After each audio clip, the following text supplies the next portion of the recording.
Hello, good evening, and welcome to Poca, West Virginia in Putnam County, the Mountain State, here for another Football Friday night in West Virginia as we get ready for the Logan Wildcats to take on the Poca Dots. Adam Rogers, Will Vance, our Media Center crew, happy to have you along with us here this evening. The Wildcats come into today's contest on the road as they enter the field now. 1-1 on the year, coming off of a 6-5 season last year under head coach Gary Mullins and his second stint as the head coach for this Wildcats program. Third year in this second stint. He was also back in 2004 to 2016, so a 12-13 year run there before this 3-year stretch. And the Poca Dots come in to tonight's matchup 1-2 on the season after a down year last year for the Dots. 2-8 in 2022 last season, already halfway to matching that win total last year through 3 games this season. Both of these teams will coming off of wins in their last matchup. The Wildcats coming off of a bye week, but both teams picking up some momentum the last time they were on the field. Yeah, we talked to both coaches earlier this week, and they both kind of talked about how their teams had put it together and kind of figured it out in the previous game. You know, both teams have had that win, but also had some losses, so kind of seeing the highs and lows already in the young season. So two teams that are looking to come out of this one, with a winning record so far in this season. So good matchup here, and we'll see which one can kind of build on the success that they were able to find their last time out. For the Wildcats, last time out, again after a bye last week, was a home opening win against the Sissonville Indians, 46-21. The Wildcats with the win there.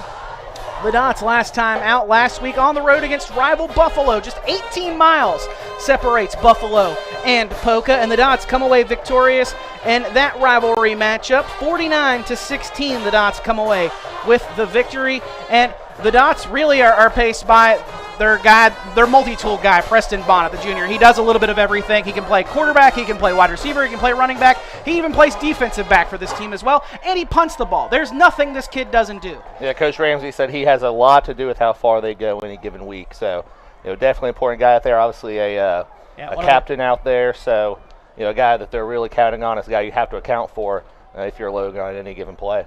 Number 5 there on your screen, walking back toward the near sideline with the rest of his captains as the Dots try to get to 500 on the season if they can secure a win here in the second home game of 2023. And Adam Rogers, Will Vance, and our Media Center crew, happy to have you with us here for a beautiful night in Poca, West Virginia. Temperature's going to drop a little bit later on, Will, but it's a nice change of pace from what we've dealt with the last couple of weeks with the heat and the humidity with cramping. Shouldn't be an issue tonight with this temperature about to drop. I'll say a little bit on the warm side. You can never completely rule out that type of Well, usually thing. It's in the late in the game, and that's when that temperature's going to drop, so shouldn't be as prevalent necessarily. But you always count on the first week, 2, maybe 3 weeks of a high school football season, and all football season period to be pretty hot around here, but then it starts to get nice and comfortable and football weathery. The Dots won the coin toss. The Wildcats won the coin toss and will kick off to start tonight's contest. The Dots will receive. Wildcats in the all-white top to bottom, white lids with the blue L on the side for Logan, blue numbers, and the Dots in the all-gray, the silver helmet, the polka dot on the side. Back to return for Poca. Over on the far side of the field, that is sophomore Brad Jones. He averages about 23 yards per return on the season. And on the near side, it is Spencer Jones, the freshman. Teeing it up for the Wildcats is Chase Hatfield. And we are set to get underway here at Poca for Week 4 of high school football in West Virginia. Boot is to ball, and it'll be on the return from Jones. Jones takes it right up the middle. A nice seam, cuts it back to the near side, and he's taken down just across the 40-yard line. A nice return there by Brad Jones, the sophomore, to set Poca up with great field position. But there is a flag down that was thrown from way beyond where that ball was brought up to. So that is a hold against the Dots, and that would explain why he got so wide open in that middle of the field.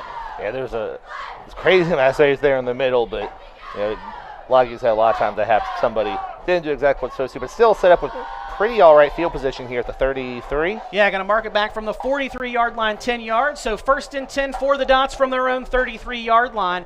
And that is where Peyton Cook, the sophomore, will line up in the shotgun formation, taking over this season from multi-year starter Jordan Wolf. Cook, one of a couple of guys that was in the running for that starting quarterback job, and Cook has taken the reins and has just gotten better and better each week. And that's one of the things that Coach Seth Ramsey talked about is he's learning more and more as the days go by. Just getting him repetitions is the big thing. 1st and 10 for the Dots, again from their own 33-yard line. Not quite sure what I believe there might be an issue. Yeah, an issue with the chain going on over on the far sideline. I think maybe one of the links is tangled or something. Yeah, they're going to get that squared away, and we should be ready to go here in just a few moments. But, obviously important for both of these teams to get off to the right start here, but especially if you're the Dots, you want to start off right here at home, and what a better way to get a score on your first drive. Yeah, absolutely. Like I said, they figured out how to score in the last game a lot better than they did in their first, so they can carry it forward. Put up 49 points in that win over Buffalo after scoring just 20 in the first 2 weeks combined.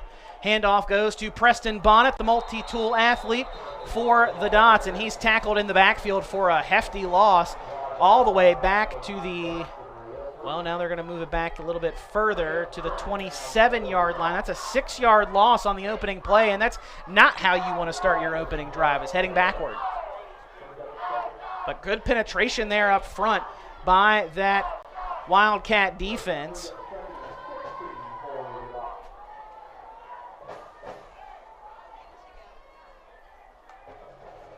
Cook tosses out to Bonnet. Bonnet cuts back toward the hash mark, drops his shoulder as he crosses the 35-yard line, and he'll gain that negative yardage back and then some, as he will set up the Dot offense 3rd and 8 after a 7-yard pickup.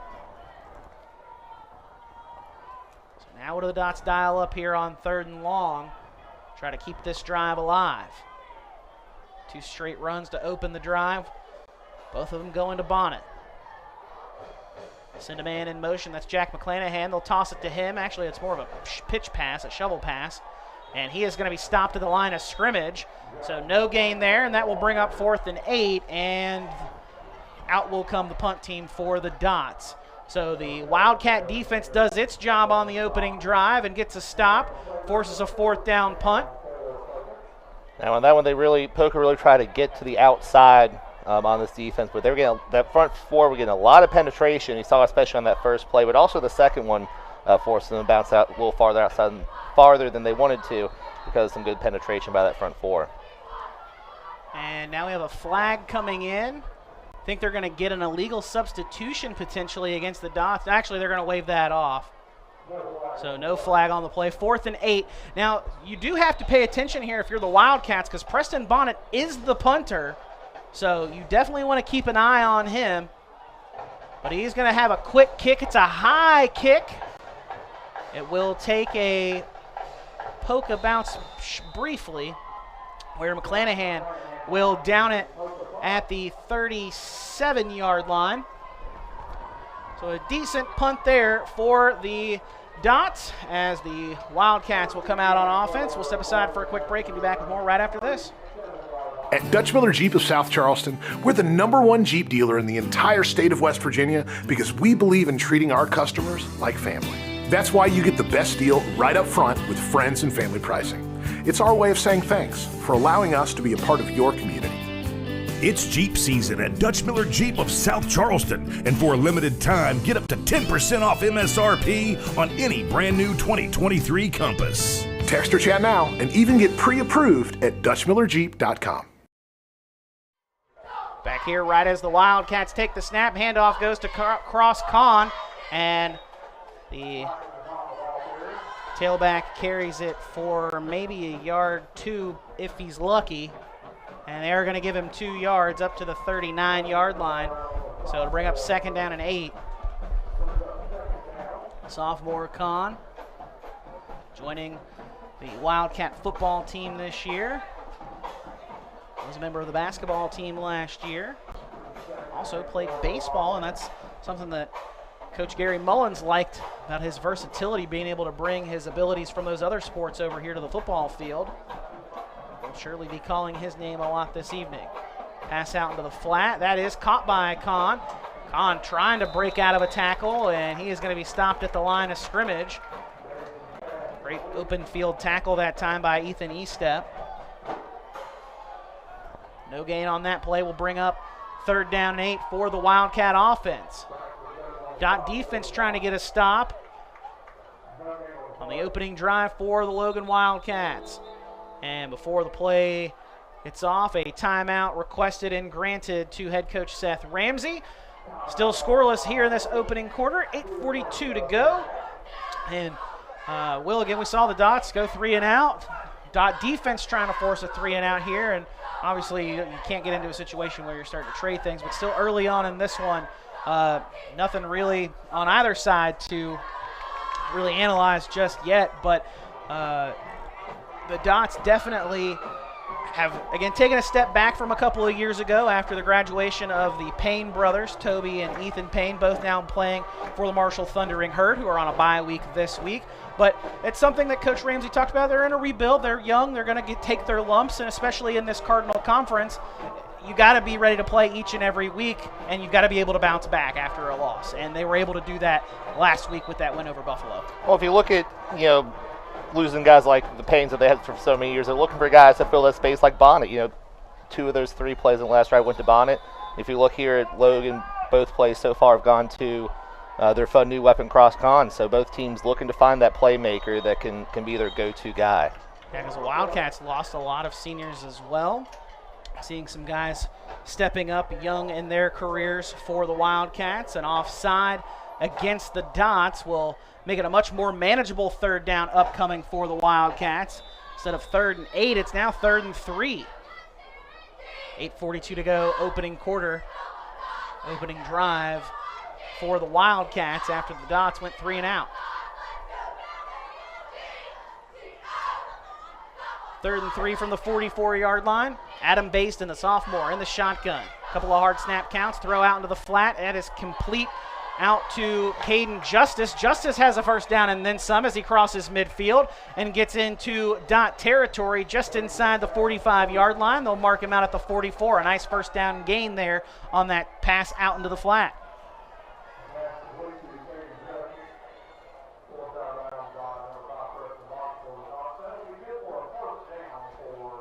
Wildcats using those matchups on the outside nicely so far.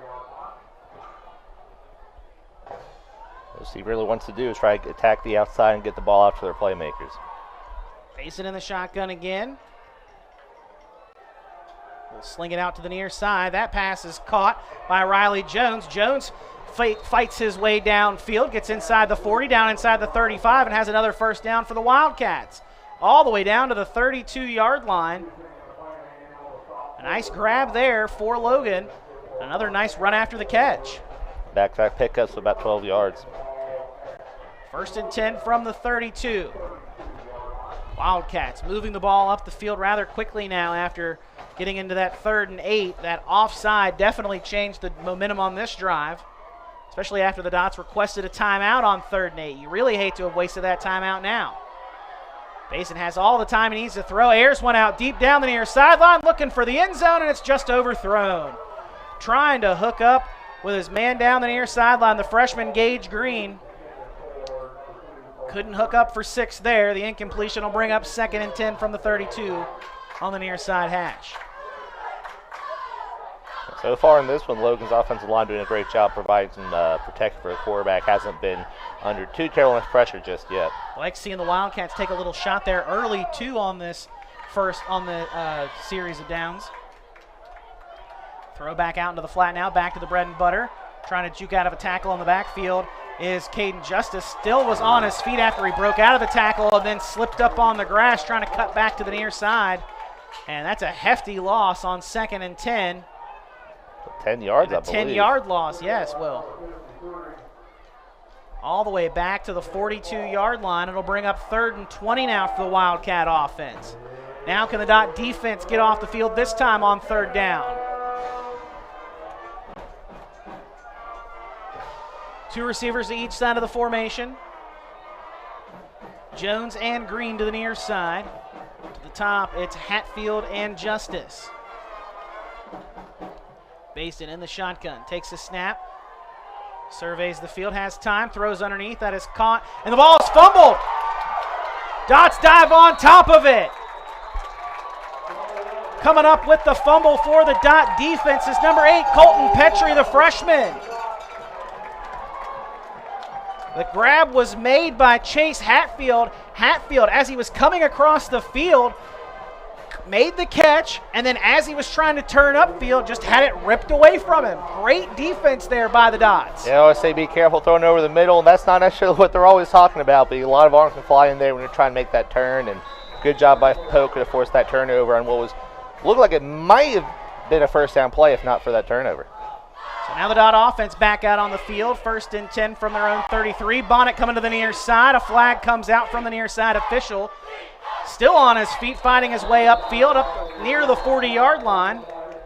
But we're going to have a hold, and this one's going to come back. But great effort there from the junior Preston Bonnet. Team's leading rusher, team's leading receiver. Came into today's contest, 580 yards total offense for Preston Bonnet. And he plays some pretty good defense as well. Was there in the area helping make that fumble recovery with Petrie just a moment ago. That holding backs up the Dot offense, 1st down and 18 based on where the flag was thrown. Well, they haven't spotted the ball yet, so give me a moment. They talk things over here.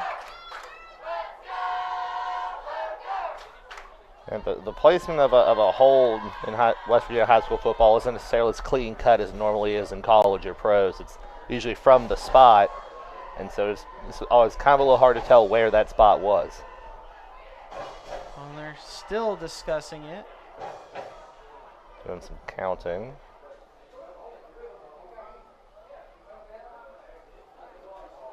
And now they've got it figured out, right where it should be, 10 yards.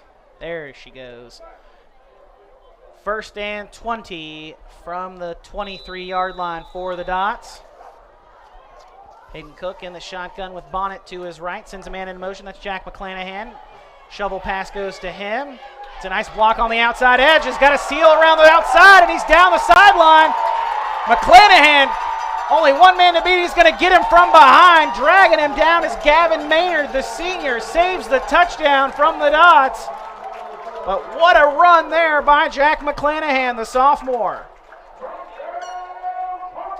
Plays her all the way back at the 24. So what a great, run down the middle. Great show, or right outside, excuse me, and great show of speed.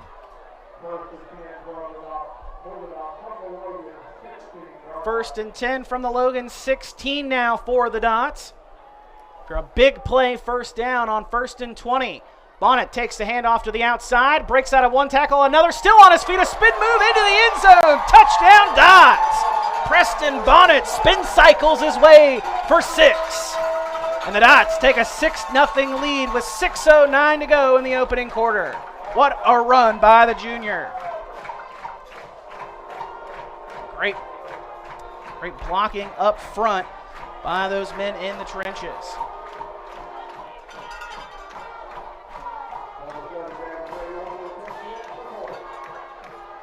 Gavin Berry out for the PAT try. Snap is down, kick is up, and it is good. Dots lead 7-0, 6:09 to go first quarter. We're back with more right after this on High School Game Day on the RSN Sports Network, powered by HD Media and brought to you by Parmar Stores. Are you ready to unlock a future filled with remarkable pay, unbeatable benefits, and unparalleled satisfaction? Imagine embarking on a journey that offers you a college-level education without the weight of debt, all while earning a steady income. Look no further than the West Virginia Building and Construction Trades apprenticeship programs. Join us, and together, let's build a future that's brighter and stronger. Go to actwv.org to apply today. The West Virginia Building and Construction Trades, where the future is forged. Dots with a 7-0 lead after forcing the fumble on defense. Dots march down the field and score after a big play on a shovel pass from Peyton Cook to Jack McClanahan. Set the Dots up inside the red zone for the first time. Then Preston Bonnet, just one play later, goes 16 yards into the end zone with a spin move in style and puts the Dots on top early, 7-0, 6:09 to go. Adam Rogers, Will Vance, happy to have you with us here in this first quarter. And that big play, that big 50-yarder from McClanahan, that was basically the play they tried to run with Bonnet on that first drive, but Bonnet they got him in the backfield. That time, a little bit better blocking terms, a massive play to set up that also pretty long touchdown run. Kick is away, and fielding it on the near side will be the Wildcats' Caden Justice. Justice going to run over to the far side of the field, has some blocks ahead of him. He's going to get to the sideline, and they're going to say he stepped out of bounds over on the far side, right around the 40-yard line. And there is a flag down over on the far side of the field as well. For a moment there, Will, it looked like Caden Justice had the seam to break it down that far sideline for 6. Yeah, both kick returns have already shown a pretty good run to set up their team. Both have been held back by what is likely going to be a legal block in the back here, generally is in this type of situation. Yeah, or a hold, unfortunately. It's typically how those blocks. But still, I mean, starting your team past the 30, that's a mission accomplished for the large part. So they are going to mark that off. And Will was correct. That was a block in the back. So they'll march it off down the other end of the field. And they will spot it at the 29-yard line for the Wildcats. And that is where they will begin their second drive after fumbling it, after moving the ball well on that opening drive. Got hit with 3rd and 8, but then drew an offside penalty against the Dots. Now they're moving. I didn't catch what the official said there just a second ago. Moving it back.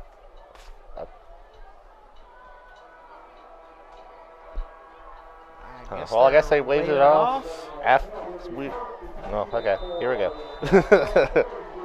So 1st and 10 for the Wildcats from the 43-yard line.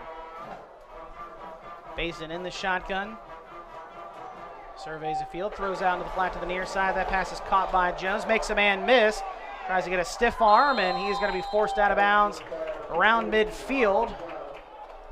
Wait to see if they say he crossed into Dot territory or not. No, they're going to mark him right at midfield at the 50. A nice 7-yard pickup there will bring up 2nd and 3.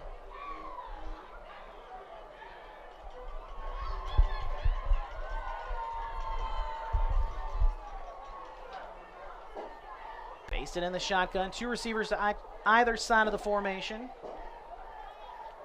To the near side, it's Justice and Green. Cross will flip from right to left of Baston in the shotgun. And it'll be Baston keeping it himself on a quarterback power, trying to pick up those 3 yards for a first down. He's going to be close to it, stretching the ball out after he's brought down, trying to get a little extra yardage on a good spot. It is enough for the first down as he's going to get down to the 45-yard line. Needed 3, picked up 5 on that QB power. Especially with this very spread offense they run, just got to be careful of that when you have your entire defense stretched out. Jones and Green to the near side. Justice and Hatfield up top. And Dot's going to jump offside once again, 2nd drive in a row. Poca going to have an offside penalty called against them, this time on 1st and 10, so it'll make it 1st and 5 from the Dot zone 40. Yeah, Rowan Bragg immediately showing frustration when he realized what he'd done there. Well, pretty much in the middle of the field at the 40-yard line of the Dots. Receiver to either side of the formation. Cross now just off the line of scrimmage as a kind of a wing back there on the near side. It's the right side of the formation as coming in motion is Justice. Justice going to take it on a jet sweep. Bounces it outside, and he's got a sideline with a burst of speed, and he's going to be forced out of bounds around the 20, and Might be after a late the whistle hit out was of blown. bounds. Yeah, I was going to say they're probably going to get the dots here for a late hit out of bounds as they drove Justice into the ground.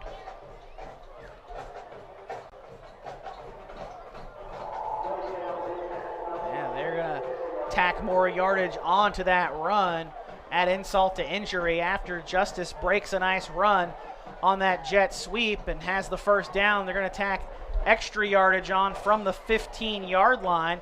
So it'll now be 1st and goal for the Wildcat offense. So it turns into a 33-yard swing right there.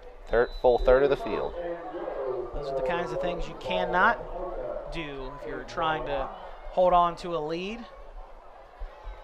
Still early in this one, though. 5:15 to go, opening quarter. Fake the handoff to Justice. Basin going to keep it himself, bouncing it to the left. Basin across the goal line and in the end zone. Touchdown, Wildcats. Basin gets his first rushing touchdown of the season.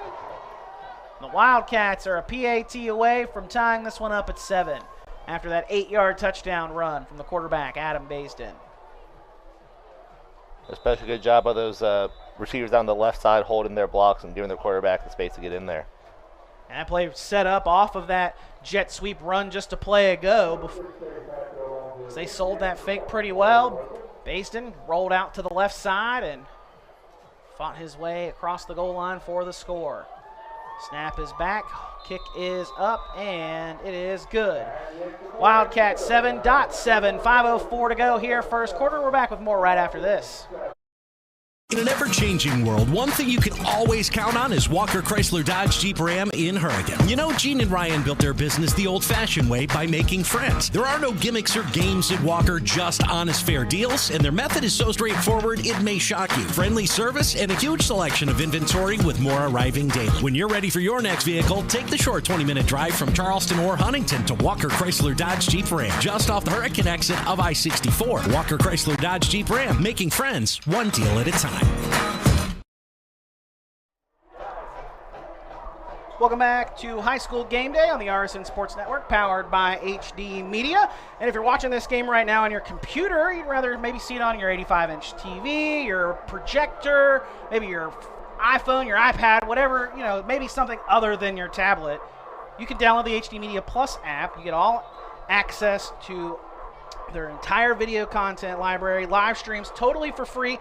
HD Media Plus app available on all Apple iOS devices or Android platforms, Roku TV, and Amazon Fire Stick. Tons of ways to watch our broadcasts each and every week here on High School Game Day. We're happy to have you joining us here for this Logan Poca matchup, Class AA Cardinal Conference matchup. Adam Rogers, Will Vance, joining you with our Media Center crew.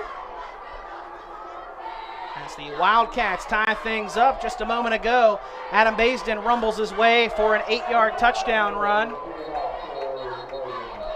that answered the 16-yard touchdown run that the Dots Preston Bonnet had on the drive prior.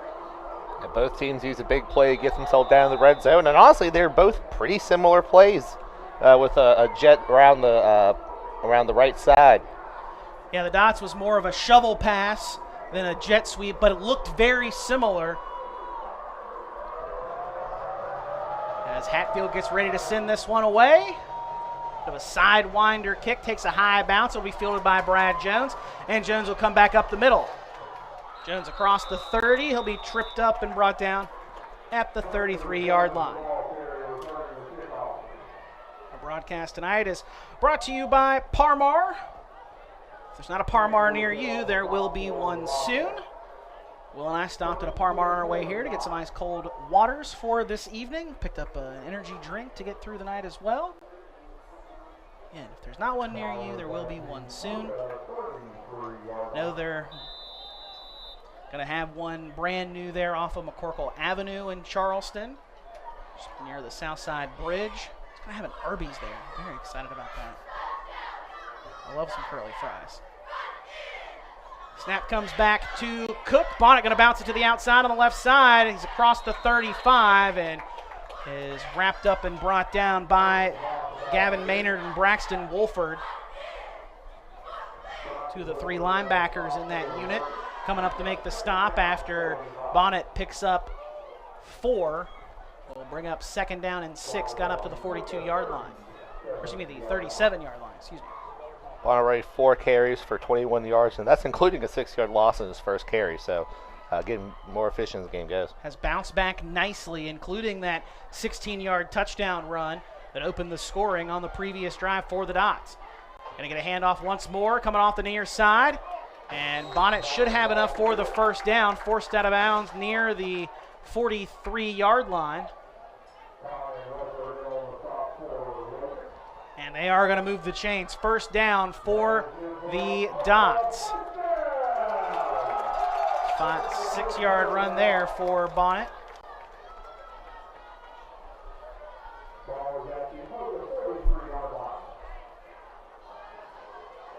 Clanahan split out to the near side.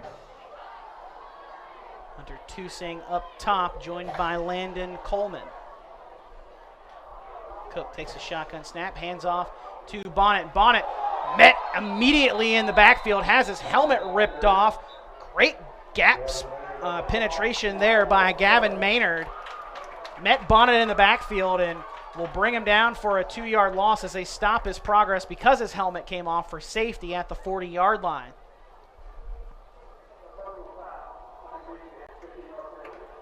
Another personal foul on the defense. I guess they say they continued after the play, potentially as the. Yeah, I mean they didn't. That has to be what it is because again, when his helmet popped off, he's immediately supposed to stop. The play is blown dead. It's a safety issue. So that's the only thing I can think of as the personal foul. So yeah.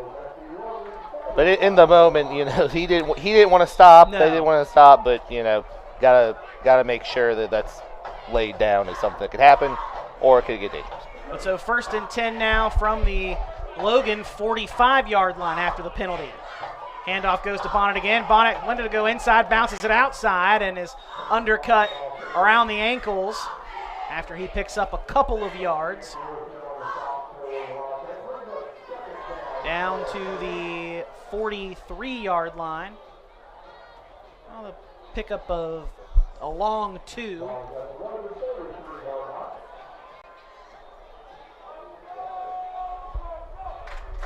Second down from the Logan 43. Cook hands off to Bonnet. He'll bounce it to the outside. Has a nice set seal there to pick up some extra yardage after he crossed the line of scrimmage. He'll be brought down near the first down marker. Going to take a check over there. And they're going to signal first down. Another first down run there for Preston Bonnet and the Dot offense. They're just marching down the field now on this drive, Will. An opening drive looked a little sluggish there coming out of the locker room, it seemed, but that fumble recovery sparked some life into this Poca offense these last 2 drives. Going into this trips formation to the wide side might be time to sprinkle in a play action pass with the way Bonnet's been carrying the ball on this drive. Aldridge, McClanahan, and Coleman to the near side in that trips. Pass comes out into the flat, and McClanahan going to turn upfield on a wide receiver screen, going to get down inside the 30. Nice pickup on first down. A yard and a half shy of the first. Give him 8 officially. It'll be a second and a short 2 with a little more than 2 minutes to go in this opening quarter. Still tie ball game, 7-all after the Dots and the Wildcats have traded scores on their last 2 drives. The Dots marching here, trying to take back the lead. Cook takes a shotgun snap. It's a little low. Hands off to Bonnet, though, off the right side. Bonnet still on his feet after making some contact with the defender, but then is finally upended in the middle of the field by Adam Baisden. But not before. It is another first down for the junior Bonnet. Yeah, Bonnet definitely not the biggest back we've seen, listed only 165, but he does a great job of weaving his way through the middle, not afraid to take on some bigger guys in there and earn himself a couple extra yards. 1st and 10 from the 21-yard line. Snap comes back to Cook, handoff goes to Bonnet. Some penetration there by the defense once again. Holding on for dear life is number 19, Kieran Tolliver. Junior was holding on to the back of Bonnet's jersey, just waiting for some teammates to come in and help finish him off. And that's kind of that can kind of be the downside of being one of those guys who has a lot of lateral quickness. Is you think you can get around them if you just go a little bit deeper, and then they get their hand on you and won't let go. So 10 carries so far, lost yardage on 3 of them, but so far 10 carries, 35 yards totally in that touchdown. Lost back to the 26-yard line. 27-yard line.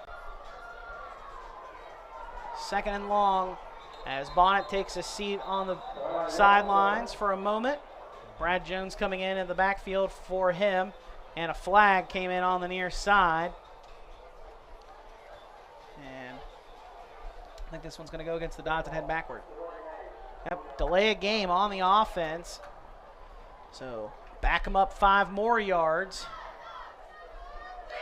Make it 2nd and 20.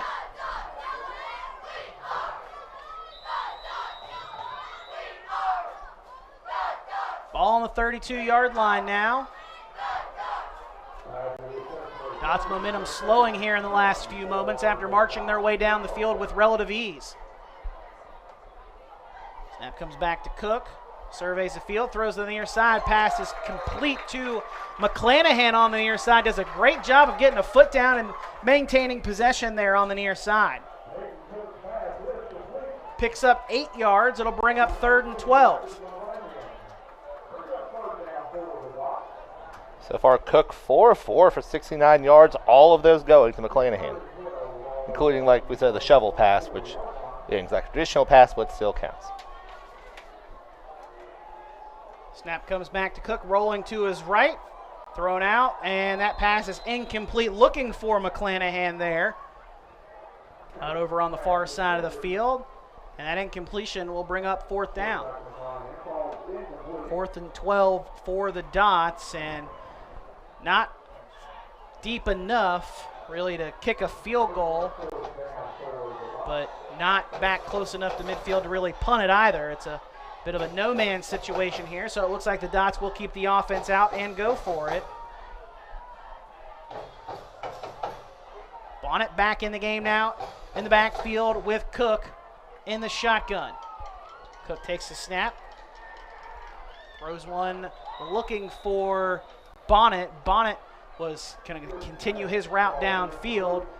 Closest player in on coverage there was Cross Kahn, and that 4th down incompletion will turn things over to the Logan Wildcat offense, as Logan now has an opportunity to take their first lead. Scored the last time out, Baisden capping off the drive with an 8-yard touchdown run. That was set up off of a nice jet sweep from Caden Justice. Had a penalty marker tacked on to the end of that run. Ran the fake jet, and Baisden kept it himself from 8 yards out to plunge into the end zone. Adam Rogers, Will Vance, happy to have you with us here for Wildcats Dots here on High School Game Day on the RSN Sports Network, powered by HD Media. Baisden takes a snap, going to sweep it to the outside on the left side of the formation. Has a nice space of green in front of him. He's going to step out of bounds just after the 1st down marker. Should give him 11 on that run. And the Wildcats will have 1st and 10 from their own 34-yard line after that 11-yard run.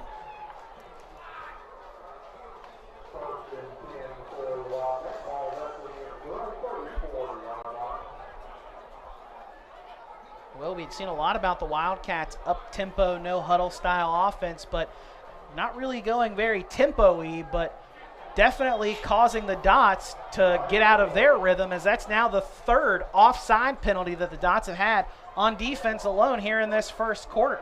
With still 20 seconds to go in the opening quarter. Yeah, it's unfortunately at least second on road brag.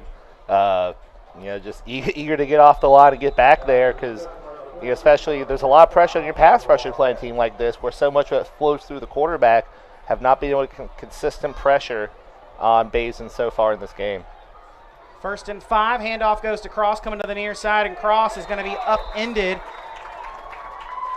Wrapping him up and bringing him down that time is going to be Colton Petrie. Little 8-on-8 crime. And Petrie will limit cross to no gain, maybe a yard if that. And that'll be the final play of the first quarter. We head to the second as the teams will flip ends of the field. Still tied, 7 apiece between the Wildcats and the Dots. We'll be back with more right after this here on High School Game Day on the RSN Sports Network, powered by HD Media. Hi, it's Tony Caridi. You know, our West Virginia military veterans are the last ones to ask for handouts, yet many of them are hungry. I invite you to watch a video that shows an amazing monthly program that helps feed our veterans in Beckley and Clarksburg. Huntington Bank and other partners would like to expand this program to other areas of our state, and we'd love for you to help. Watch the video at wvenriched.com. That's wvenriched.com. Back here at Poca High School, OO White Stadium. Gorgeous night here in Putnam County, West Virginia for week 4 of high school football in the Mountain State. Adam Rogers, Will Vance, our media center crew, Dan Shreve, Ethan Young. Happy to have you with us here this evening as we move to the second quarter between Logan and Poca. Two teams both coming off of a win their last time out. The Wildcats coming off of a bye, though, had a week to prepare a little extra for this one. And then, while this isn't necessarily a high-scoring game so far, both teams are doing what they like to do. You know, Logan's getting it out for their playmakers and making use of the weapons on the outside, and Poca, on the other hand, making the use of their big-time playmakers like Bonnet, and kind of making it a more balanced attack. So both teams maybe not getting the results they want every time out, but offenses are working. So we flipped ends of the field. Logan now going from right to left. Handoff goes to Justice. Justice has a first down, bounces it outside, up across midfield, and into dot territory. Again, another one of those runs where it almost looks like the Wildcats have a seam, and then finally a dot player comes in from seemingly out of nowhere and makes a touchdown-saving tackle pretty much. Again, from our vantage point, that's what it looked like. But a nice run there from Caden Justice to give the Wildcats a first down, 1st and 10 from the dot 47. Pistol backfield, handoff goes to Justice again. He'll bounce to the outside on the right side of the formation. It's down to the inside the 45, maybe give him the 44. A nice hard-nosed run there for Caden Justice. Sophomore powers his way for 3 yards. Yeah, 3 yards to bring up 2nd and 7. Pistol formation once again. Cross will line up next to Baisden, and then Justice is lined up 3 yards behind them. Baisden drops back to pass on a play action. Lets one go down the far sideline.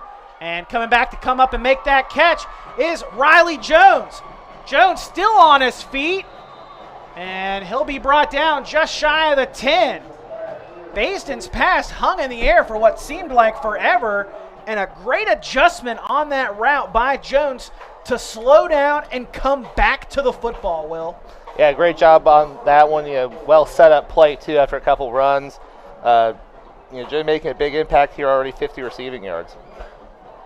1st and 10 from the 12 for the Wildcats, just outside the goal line, in the red zone for the second time tonight. Same formation, pistol set.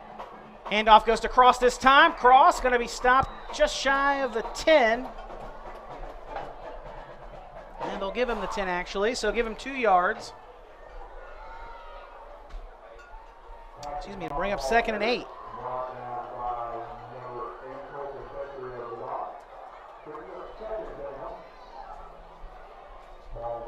Wildcats still can get a first down on this drive. Don't need to get into the end zone just yet, but 2nd and 8 from the 10. Baisden, hard snap count.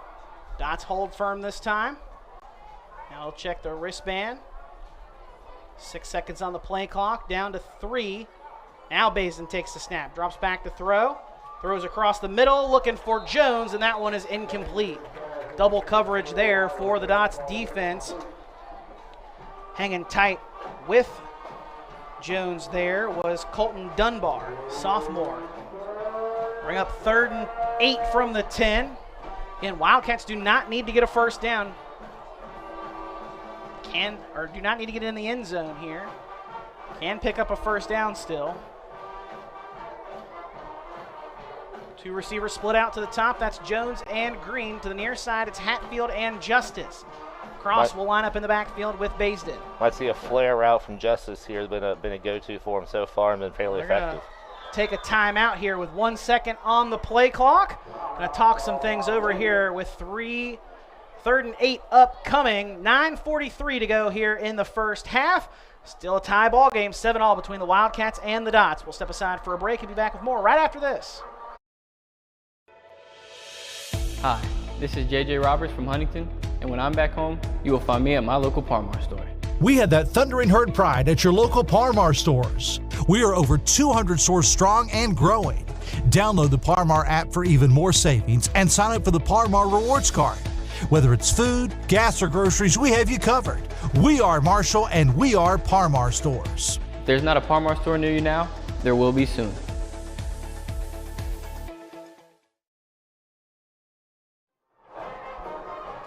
Dot cheerleaders trying to fire up the near side crowd and prevent a Wildcat touchdown on this drive. 3rd and 8 upcoming for the visiting Wildcats, and they're all white. Logan trying to take their first lead of the game. Tied it up 7-all on their last drive. Quarterback Adam Baisden punched it in from 8 yards out. Can the Wildcats score once again? 20 seconds on the play clock after the timeout by the Wildcats. Empty set. Baisden going to roll to his left. Throwing toward the end zone, and that one is incomplete. Looking for Hatfield. And the incompletion will bring up 4th and 8 from the 10. Wildcats going to try to opt for points here instead of keeping the offense out there. I like the decision a lot, the way this game's going to go. Both teams able to score, but not necessarily a high-scoring affair. We're going to take the points when you're that close if you have a kicker you can trust.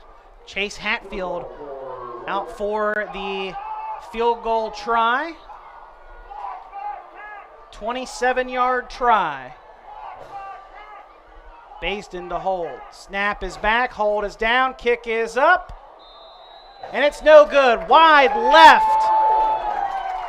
Hatfield pushes it to the left, and we're still knotted up at 7 with 9:34 to go in this first half. Been a great first half so far here in week number 4 as the Wildcats over on that far sideline. It's not a super far trip from Logan, but more than just a real easy trip. So good contingent up here to cheer on their Wildcats. Don't forget, again, we are here in week 4 and week 5. We'll have some more exciting matchups for you here on High School Game Day. South Charleston will travel to George Washington. Always a great rivalry matchup there. Herbert Hoover and Sissonville, another great Kanawha County rivalry matchup. And Scott at Chapmanville. Some big-time games for us next week on High School Game Day. You can watch all the action on HD Plus or visit the Gazette Mail or Herald Dispatch website for links to all of our broadcasts.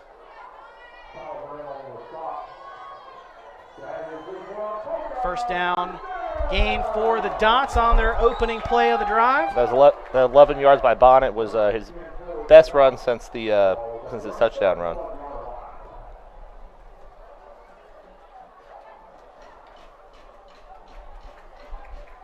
Bonnet going to keep it in, or take the handoff here. Bonnet gets up across the near the 40-yard line. Nice gain on first down for the Dots after a first down gain on the opening play. 12 carries for 42 yards so far for Bonnet, really being the key cog in this offense. 8-yard pickup, bring up 2nd and 2.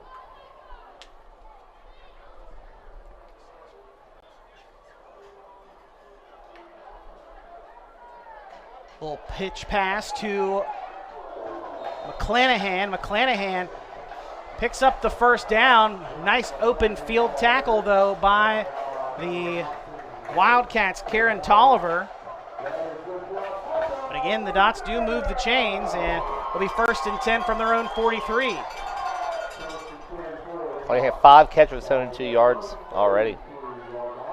Really important, really a big part of the game of the pitch pass. 2 receivers to each side of the formation. Cook hands off to Bonnet. Bonnet going to cut back on a counter. Has a nice set of blockers in front of him over on the far side of the field. Has a first down and then some. Still on his feet, and finally, well, still on his feet. I thought he'd gotten taken down, but he still somehow stayed alive inside the 30. A nice first down run for Preston Bonnet. What a good 26 yards on that one. Like I said, he might be one of the smaller guys in the field, but he runs real hard and picks up extra yardage every chance he gets.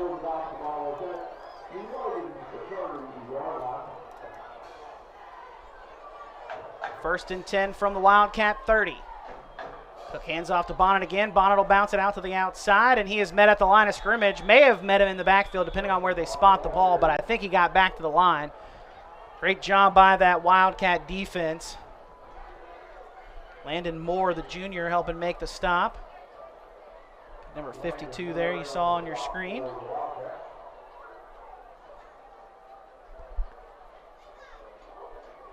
little more than 7.5 to go, opening half. Still a 7-all game, but the Dots are moving toward the red zone. Cook gonna throw out to Brad Jones, a screenplay, and Jones is gonna get maybe a yard, if that. Now they're gonna give him down to the 29, so yeah, give him a yard. That'll bring up 3rd and 9 though, still to go for the Dots offense.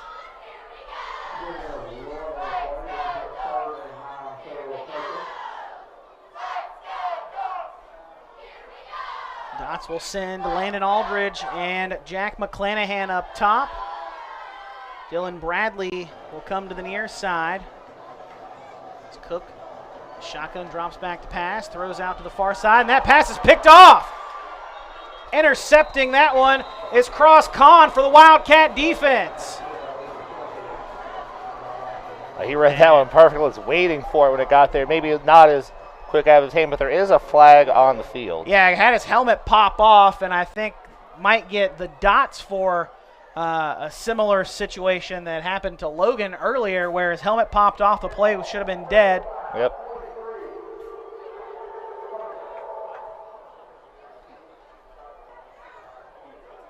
So our official pointed the wrong direction.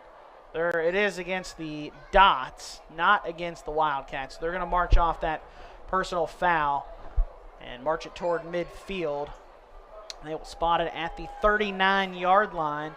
So the Wildcats will get great field position here after coming away with that interception. Cross Kahn using those great hands. His first pick of the season, I believe.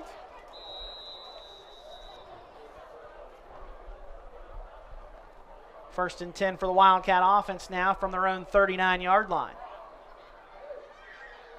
Two receivers each side of the formation. Basin going to keep it himself, bouncing it outside on the far sideline, and he is forced out of bounds near the 45-yard line.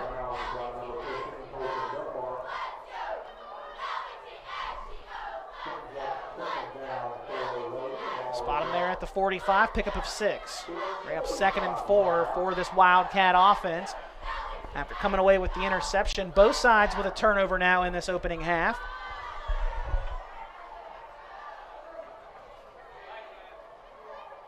And the Dots struck the scoreboard first back in the opening quarter with 6:09 to go.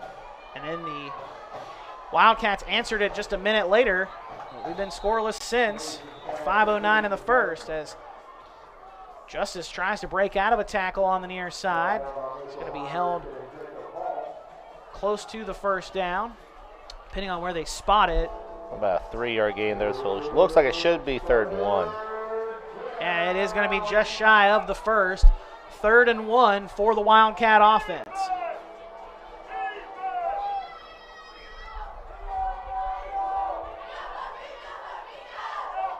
Two split out each way. I'll be expecting quarterback power right here. Basin in the shotgun.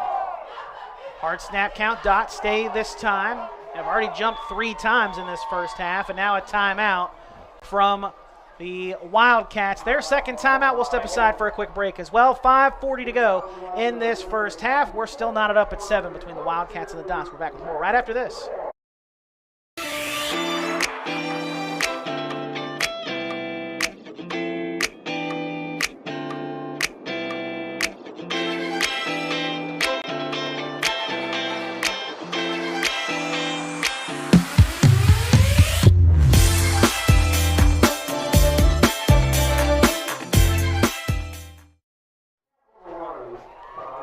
7-all our score.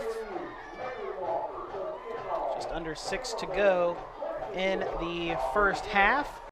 This Week 4 Cardinal Conference matchup between Logan and Poca. Don't forget that you can head to the local newsstand, pick up your weekend editions of the Gazette-Mail or Herald Dispatch for a recap of all the high school football action from around the state, wherever you pick up your print editions of your favorite HD media. You can also read a preview of the Mountaineers game tomorrow in that backyard brawl game in Morgantown.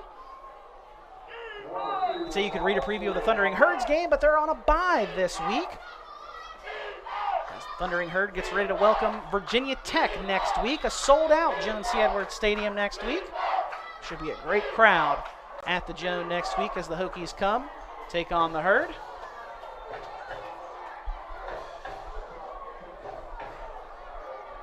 Well, now after the timeout by the Wildcats, some discussion with the officiating crew. They're taking another look to see if it's a first down or not.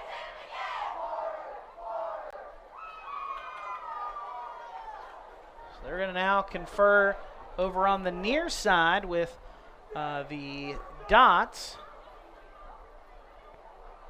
as they bring the chains out. A little surprised they didn't do that during the timeout. Yeah. But we're going to pull these Well, it looked like there chains. was a little bit of confusion even before they lined it up as to where he actually went out of bounds. Let's see what they come up with here. And we're waiting to pull that chain. And Nope. now it's that's like half a yard. Well, that's a first down for the Wildcats. I guess that timeout worked wonders. Because it looked like before the timeout it was about 6 inches short maybe, based off of where they had spotted it. Now it's like a half yard for the first down. Regardless, Wildcat first down. They're going to go over there and reset the chains. No one can accuse Poca of some home cooking on that one. True that, my friend.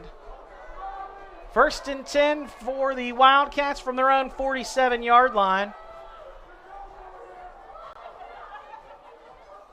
Trying to take the lead for the first time tonight. Basin in the shotgun, 5 seconds, 4 seconds on the play clock, 2 seconds as Basin takes a snap. Throws over to the far side, a curl route is tossed back to Cross after the catch was made by Chase Hatfield. Hatfield made the catch on the curl and then tossed to Cross. And Cross has a first down, and then flags fly at the end of the play. And we've had a lot of personal or late flags coming in at the end of plays already here in this first half. 2 or 3 late hits. This might be the third one if my intuition's right. So they discuss things over on that far side of the field.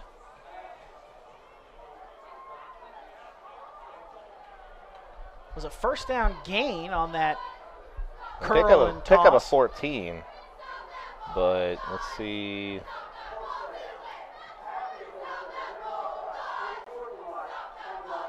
Oh, didn't see that one. Okay, so that just negates that 14-yard gain essentially, because again, it was a dead ball foul, so you mark 15 off after the 14-yard gain, and you essentially go first and 10 a yard back from where you started. First and 11, not one you typically see. I think that's what's going to Well, no, it should be first and 10, yeah, because again, it's all right, dead they ball, got yeah. the first down. Yeah, they got the Yeah, first down, okay. and then it was the dead ball foul. So first and 10 for the Wildcats from their own 46-yard line, because it was at the 47. So again, 14-yard gain, 15-yard loss, back at the 46. Math. I'm terrible at it. You know, you think of a game as so math intensive. Wouldn't it click so well with Americans? But Yeah, you'd by think. golly, it did. The baseball, there's like 4 stats that matter. But a lot of stats. Well, to a analyze. lot of stats you can make up if you try hard enough. Baston drops one deep, trying to go over top of the defense, and the pass is incomplete. Looking for the freshman Gage Green.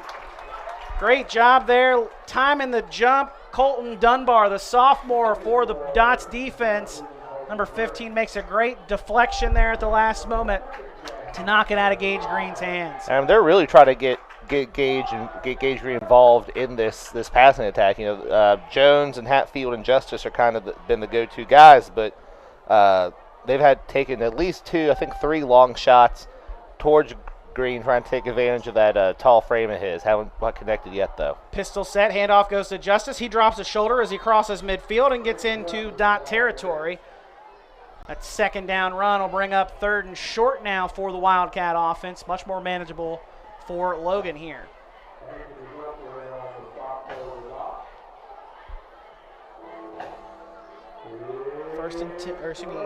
Third and 4 from the 48.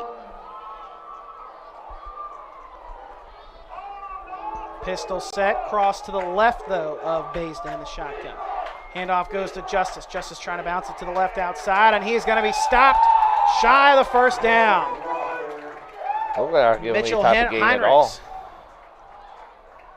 Heinrichs, the senior middle linebacker, making the stop there. And yeah, they're going to hold him for no gain. 4th down from the 48 of the Dots.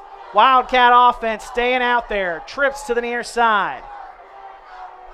Hatfield, Jones, and Justice to the near side in a trip set. That is the short side of the field. 4th down, snap comes back to Baisden. Thought he was going to get a dead play. Throws the ball out of bounds over on the far sideline. No flags on the field, and that's a turnover on downs for the Wildcat offense.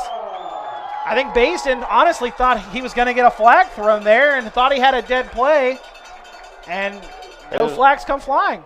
The receivers on the left side never took off. It was kind of an odd-looking thing. I didn't see an obvious jump. Maybe he saw something differently from down there, but disappointing end to that drive. Especially after the drive started with the interception by the Wildcat defense after the Dots had been driving down the field and were getting into the red zone. But now the Dot offense back out on the field with under 4 minutes to go. Still a 7-all game. Neither team taking command in this one yet. Bonnet bounces it to the outside and still on his feet. Finally forced down across midfield. Coming up with the stop there is Gavin Maynard, the senior outside linebacker, and got a flag on the near side. And there is a player slow getting up while they tend to him. We'll step aside for a quick break. 3:34 to go, first half. Still 7-all our score. We're back with more right after this. Ball Toyota is here for all your automotive needs. We have a large selection of new 2023 Tacomas, RAV4s, Highlanders, Camrys, and Corollas in stock and available for immediate delivery. Right now, get rates as low as 3.99% for 48 months on select new Toyota models, or get 4.99% financing for 60 months. Be sure to give your new Toyota the protection it deserves with our $995 genuine Toyota service contract. Visit balltoyota.com. It's a whole new ballgame. Number 76, Jack Tusing, the downed Dot on the near side at midfield. Senior right guard. Seen to by the training staff. One of 2 seniors on that offensive line front. Actually, 3 seniors on that offensive line front. It's been a hard-working line. You got a quarterback who's only thrown 2 incompletions, well, 2 incompletions and an interception, 6 of 9 for 73 yards and that interception. Then running back Bonnet, 15 carries for 71 yards already here in the first half, and still probably going to pick up a couple more before halftime. Great to see Tusing get up and be able to make his way over to the bench on the sideline. So he'll continue to be evaluated by the medical training staff for the Dots. Checking in for him will be Rome Bragg, the junior.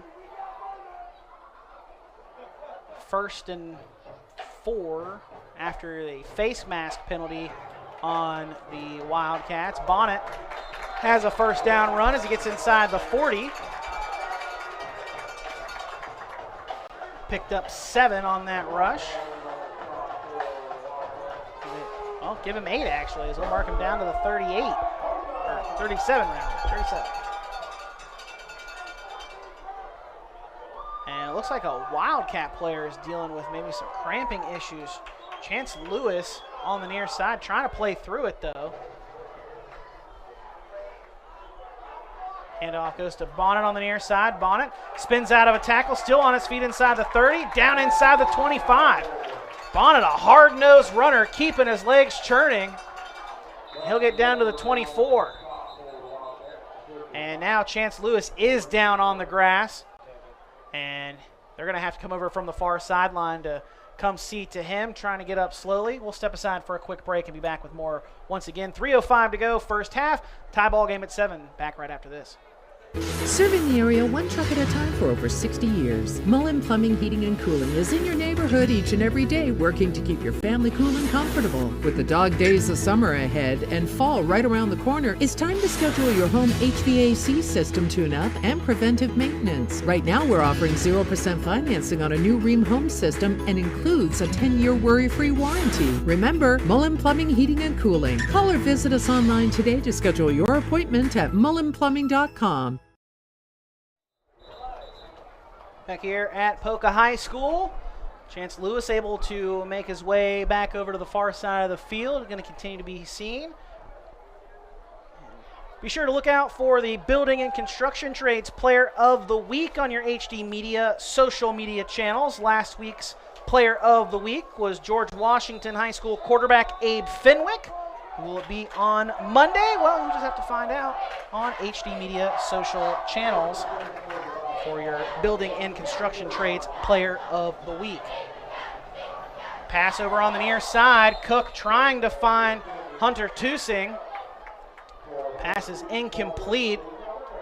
It's nearly picked off, too, by that Wildcat defense. Had about 3 players in the vicinity. And well, that was the first pass they've attempted since the interception on their last time out. Really been trying to ride Bonnet down there. So, there's not quite the velocity on those passes that they're counting on, and good plays by Logan to get in between, just not able to get both hands on that one and secure it that time. 2nd and 10 from the 24. Bonnet takes a handoff, goes right up the middle, bounces it back out to the left as he breaks out of a tackle. Still on his feet, slicing through the defense as he picks up a first down. Man, Preston Bonnet fighting for those extra yards, Officially keeping his legs churning. Over 100 yards here in the first half, 103 on 18 carries. Down to the 13, a gain of 11. I want to point out on that play, Mitchell Heinrichs, the guard, the senior there at the, I think, left guard, made a great pull out to get that initial block and let Bonnet bounce himself to the outside off of that block. Heinrichs lined up as like an H-back right now, leading that blocking way. Bonnet bounces it to the outside, inside the 15, and finally bringing him down there is Chance Lewis, who just checked back into the game a moment ago after going down a few plays ago. Bonnet picks up a yard if he's lucky, down to the 12. So that will bring up 2nd and 9. Dots can get another first down before getting into the end zone here. Under 2 minutes to go in this first half. Dots trying to take back the lead. They opened the scoring back in the first with 6:09 to go in the opening quarter. Handoff goes to Brad Jones. Jones gets a block from Heinrichs, and Jones going to stretch across the goal line, and he's in. Touchdown, Dots. Brad Jones got a nice block set up once again by Mitchell Heinrichs. And the Dots get onto the scoreboard once more with 1:39 to go in this first half.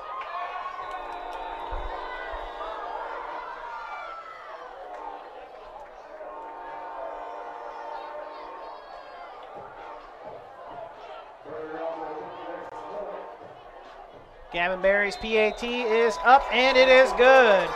14-7, Dots with the lead here at home with 1:39 to go. First half, we're back with more right after this. No plan? No problem.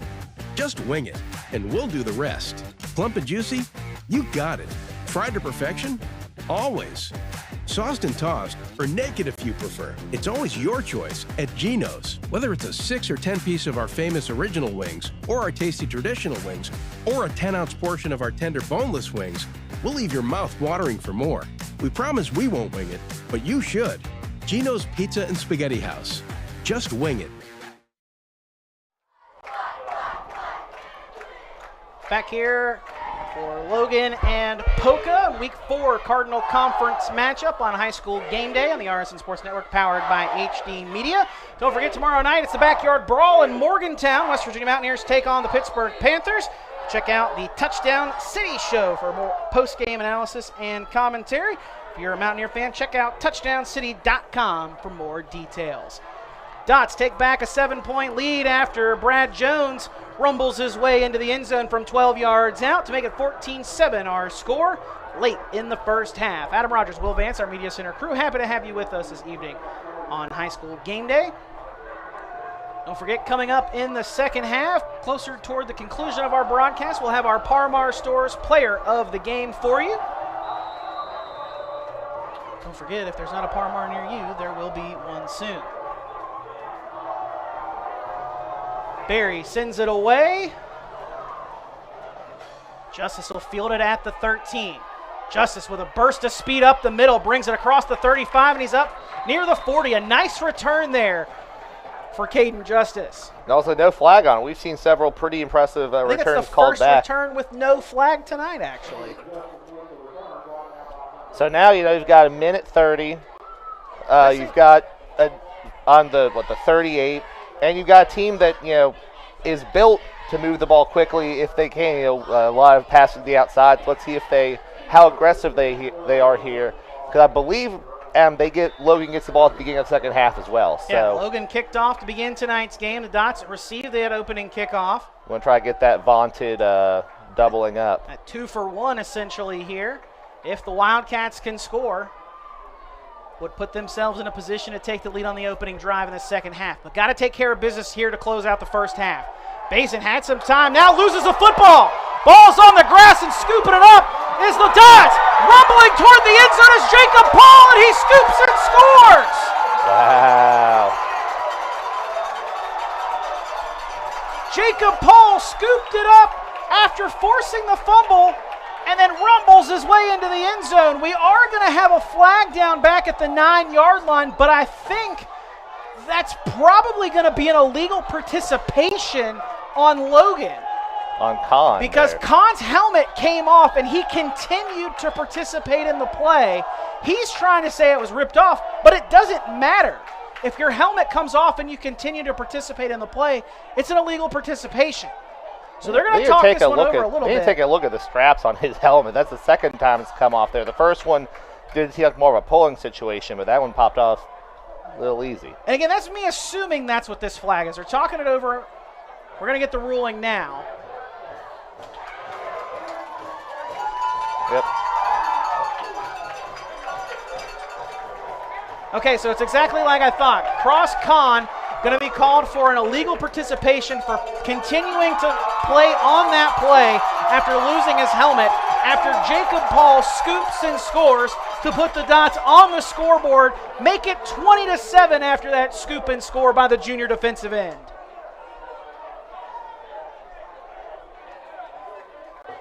Paul, one of the team leaders on this defense. 21 tackles coming into tonight to lead the team, and he scoops and scores there. The PAT try is blocked by Gavin Berry, but the Dots still lead 20-7. After scoring just a few moments ago, they score on defense, take a 13-point lead. We're back with more after this. Come get your new car at Top Duty Mitsubishi. Mitsubishis come standard with an industry best 10-year, 100,000-mile powertrain warranty. If you've never checked out Mitsubishi, come see the all-new Outlander. This third-row, full-size, all-wheel drive SUV starts at $29,999. Rates as low as 1.9%. Buy a brand new Mirage starting as low as $299 a month with zero down. And we have financing available for all credit types. Check out the details on Facebook and watch for our daily specials. Go to TopDutyMotors.com and see for yourself. PAT try was blocked, but hard to sour that scoop and score. Big man touchdown for Jacob Paul. He scoops and scores, rumbles over 20 yards into the end zone, And the Dots lead 20-7 with 1:22 to go in the first half, and you can feel that momentum swing over to the near sideline now, Will. The band's fired up, the cheerleaders are pepped up, and the Dot sideline is ready to go once again. But at the same time, the mission's still the same for Logan. Still about 8 seconds less than they had to start with, and 6-point deeper of a hole. But still have 1:22 here, enough time, and a timeout, enough time here to drive down and try to make it a closer game going into halftime. And that illegal participation is being enforced on the kickoff, so Justice going to field it in the goal line, and that is a touchback automatically because he fielded it in the end zone. So just again as a player safety thing, going to just give it the automatic touchback, and the Wildcats will bring the offense back out again, 1st and 10 from their own 20, trying to do a little bit better than the last time after Adam Basin just was under some heavy duress, tried to step up and climb that pocket, and that edge just pinched a little quicker than he expected. And that was really the first time they'd gotten good pressure on him through the entire first half. Most time he had... I would say maybe one other time he had to rush a throw maybe once.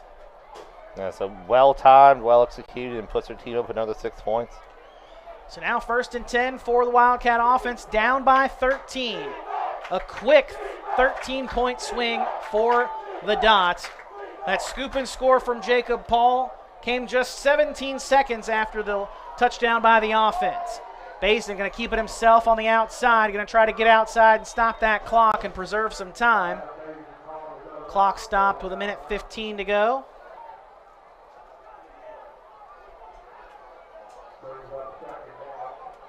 Forced out of bounds at the 25. A nice 5-yard pickup there for Basin.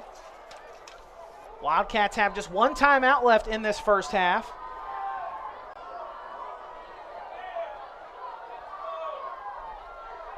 Basin looking over to the sideline for the play call.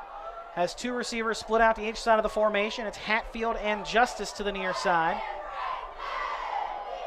Jones and Green to the top of the formation.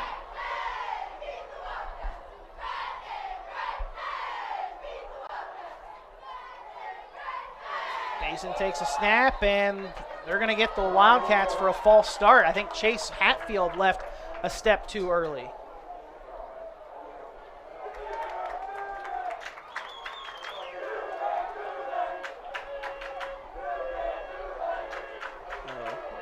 Back them up 5. That negates that 5-yard run now Basin had just a moment ago, and make it 2nd and 10 from the 20. Minute 13. First half. Basin drops back to pass. Screen pass comes out to the near side to Cross. Has some blockers in front of him if he can get to the outside edge. Has the first down. And he is forced out of bounds shy of the 35-yard line. Brought him down inbounds, so that clock will roll once the chains are reset. 1st and 10 at the 33, a 13-yard pickup. Correction, they're going to spot it at the 14. So a 34, a 14-yard pickup. Basin drops back to pass, has plenty of time this time, going deep down the far side of the field. And that pass is incomplete. Trying to hook up with Gage Green. That's the 3rd time in this half they've tried to go deep down the field looking for the freshman, and have been unsuccessful every time so far.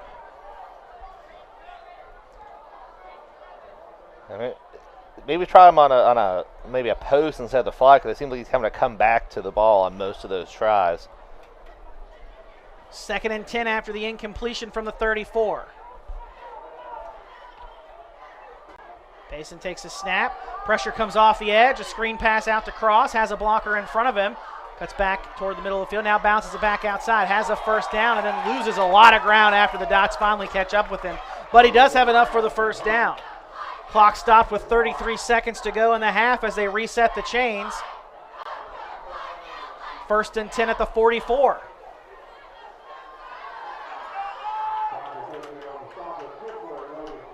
Clock rolling now under 30 seconds.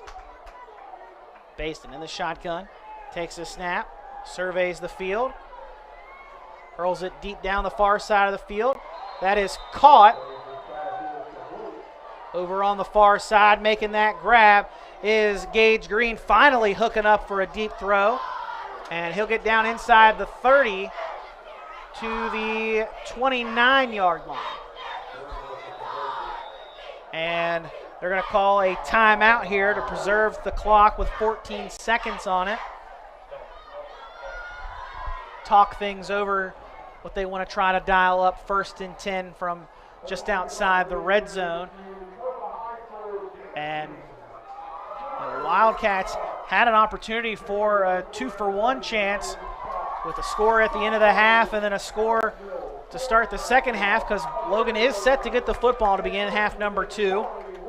But it did not go according to plan as the Dot defense stripped Basin of the football, and then Jacob Paul scoops and scores and rumbles his way into the end zone for the big man touchdown to put the Dots on top 20-7 in this first half. PAT try was blocked. The Wildcats still do have an opportunity for a 2-for-1.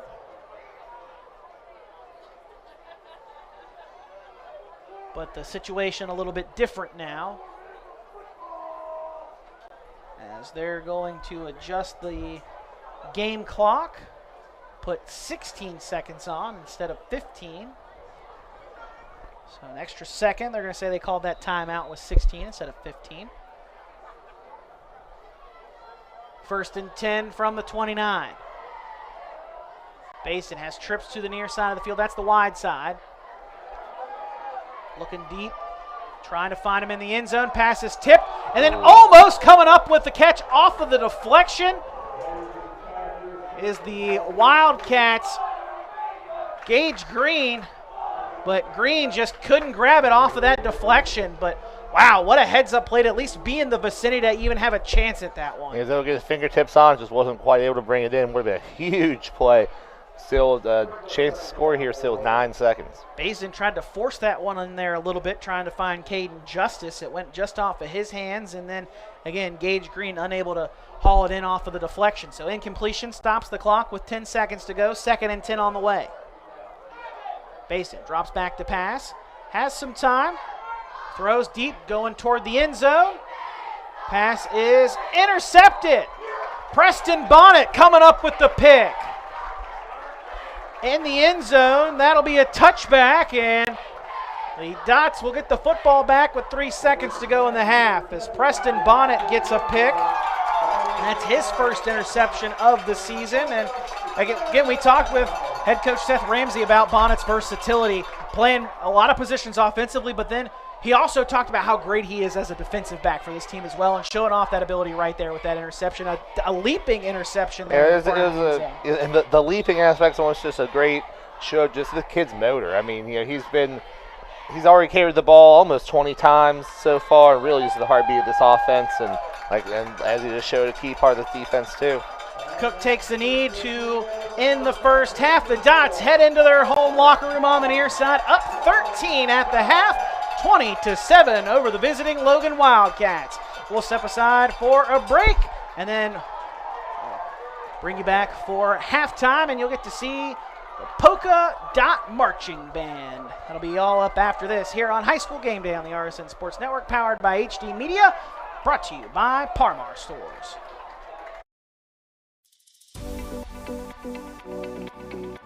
At Glenville State University, you can discover friends to last a lifetime, professors who broaden your perspective, and the skills and education for future success in a small town environment.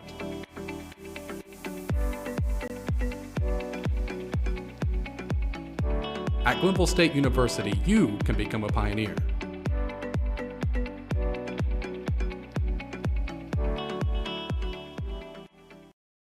Are you a die-hard Mountaineer fan?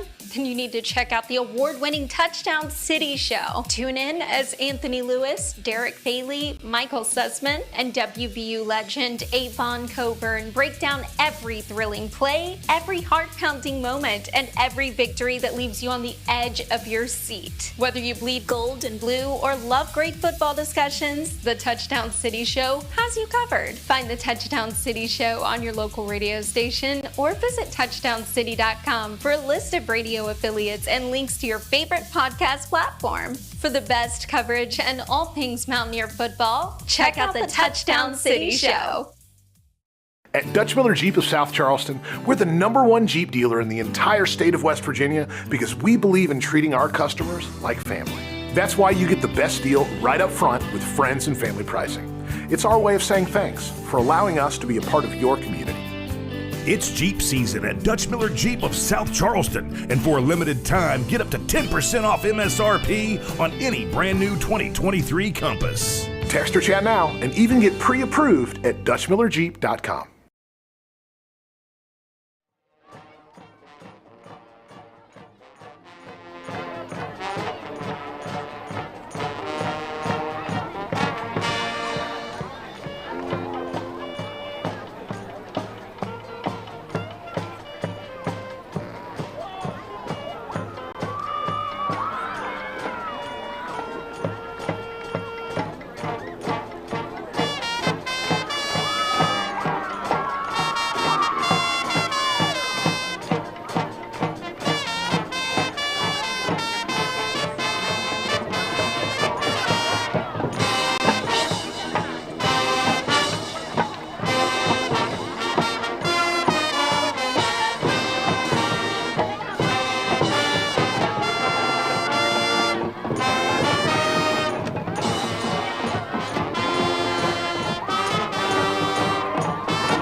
ready to unlock a future filled with remarkable pay, unbeatable benefits, and unparalleled satisfaction?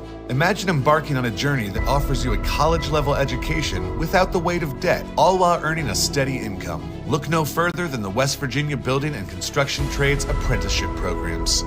Join us, and together, let's build a future that's brighter and stronger. Go to actwv.org to apply today. The West Virginia Building and Construction Trades, where the future is forged. In an ever-changing world, one thing you can always count on is Walker Chrysler Dodge Jeep Ram in Hurricane. You know, Gene and Ryan built their business the old-fashioned way by making friends. There are no gimmicks or games at Walker, just honest, fair deals, and their method is so straightforward it may shock you. Friendly service and a huge selection of inventory with more arriving daily. When you're ready for your next vehicle, take the short 20-minute drive from Charleston or Huntington to Walker Chrysler Dodge Jeep Ram, just off the Hurricane exit of I-64. Walker Chrysler Dodge Jeep Ram, making friends one deal at a time. Hi, it's Tony Caridi. You know, our West Virginia military veterans are the last ones to ask for handouts, yet many of them are hungry. I invite you to watch a video that shows an amazing monthly program that helps feed our veterans in Beckley and Clarksburg. Huntington Bank and other partners would like to expand this program to other areas of our state, and we'd love for you to help. Watch the video at wvenriched.com. That's wvenriched.com. Hi, this is JJ Roberts from Huntington, and when I'm back home, you will find me at my local Parmar store. We had that thundering herd pride at your local Parmar stores. We are over 200 stores strong and growing.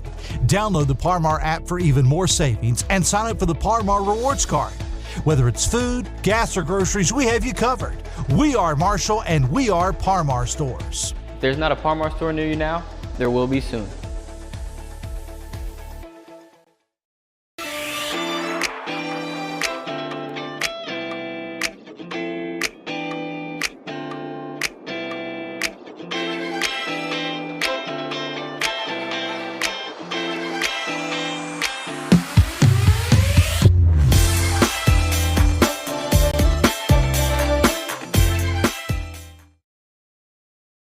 Ball Toyota is here for all your automotive needs. We have a large selection of new 2023 Tacomas, RAV4s, Highlanders, Camrys, and Corollas in stock and available for immediate delivery. Right now, get rates as low as 3.99% for 48 months on select new Toyota models, or get 4.99% financing for 60 months. Be sure to give your new Toyota the protection it deserves with our $995 genuine Toyota service contract. Visit balltoyota.com. It's a whole new ballgame. Serving the area one truck at a time for over 60 years. Mullen Plumbing, Heating, and Cooling is in your neighborhood each and every day, working to keep your family cool and comfortable. With the dog days of summer ahead and fall right around the corner, it's time to schedule your home HVAC system tune-up and preventive maintenance. Right now, we're offering 0% financing on a new Rheem home system and includes a 10-year worry-free warranty. Remember, Mullen Plumbing, Heating, and Cooling. Call or visit us online today to schedule your appointment at mullenplumbing.com. No plan? No problem. Just wing it, and we'll do the rest. Plump and juicy? You got it. Fried to perfection? Always. Sauced and tossed, or naked if you prefer. It's always your choice at Geno's. Whether it's a 6 or 10 piece of our famous original wings, or our tasty traditional wings, or a 10-ounce portion of our tender boneless wings, we'll leave your mouth watering for more. We promise we won't wing it, but you should.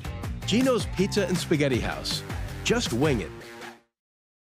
Come get your new car at Todd Judy Mitsubishi. Mitsubishis come standard with an industry best 10-year, 100,000-mile powertrain warranty. If you've never checked out Mitsubishi, come see the all-new Outlander. This third-row, full-size, all-wheel drive SUV starts at $29,999. Rates as low as 1.9%. Buy a brand new Mirage starting as low as $299 a month with zero down. And we have financing available for all credit types. Check out the details on Facebook and watch for our daily specials. Go to ToddJudyMotors.com and see for yourself.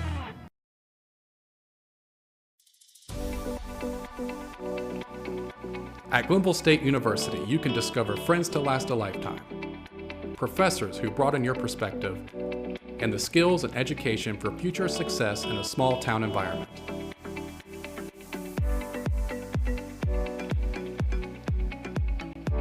At Glenville State University, you can become a pioneer.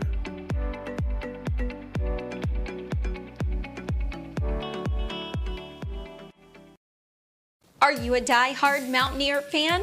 Then you need to check out the award-winning Touchdown City Show. Tune in as Anthony Lewis, Derek Bailey, Michael Sussman, and WVU legend Avon Coburn break down every thrilling play, every heart-pounding moment, and every victory that leaves you on the edge of your seat. Whether you bleed gold and blue or love great football discussions, the Touchdown City Show has you covered. Find the Touchdown City Show on your local radio station or visit touchdowncity.com for a list of radio affiliates and links to your favorite podcast platform. For the best coverage and all things Mountaineer football, check out the Touchdown City Show.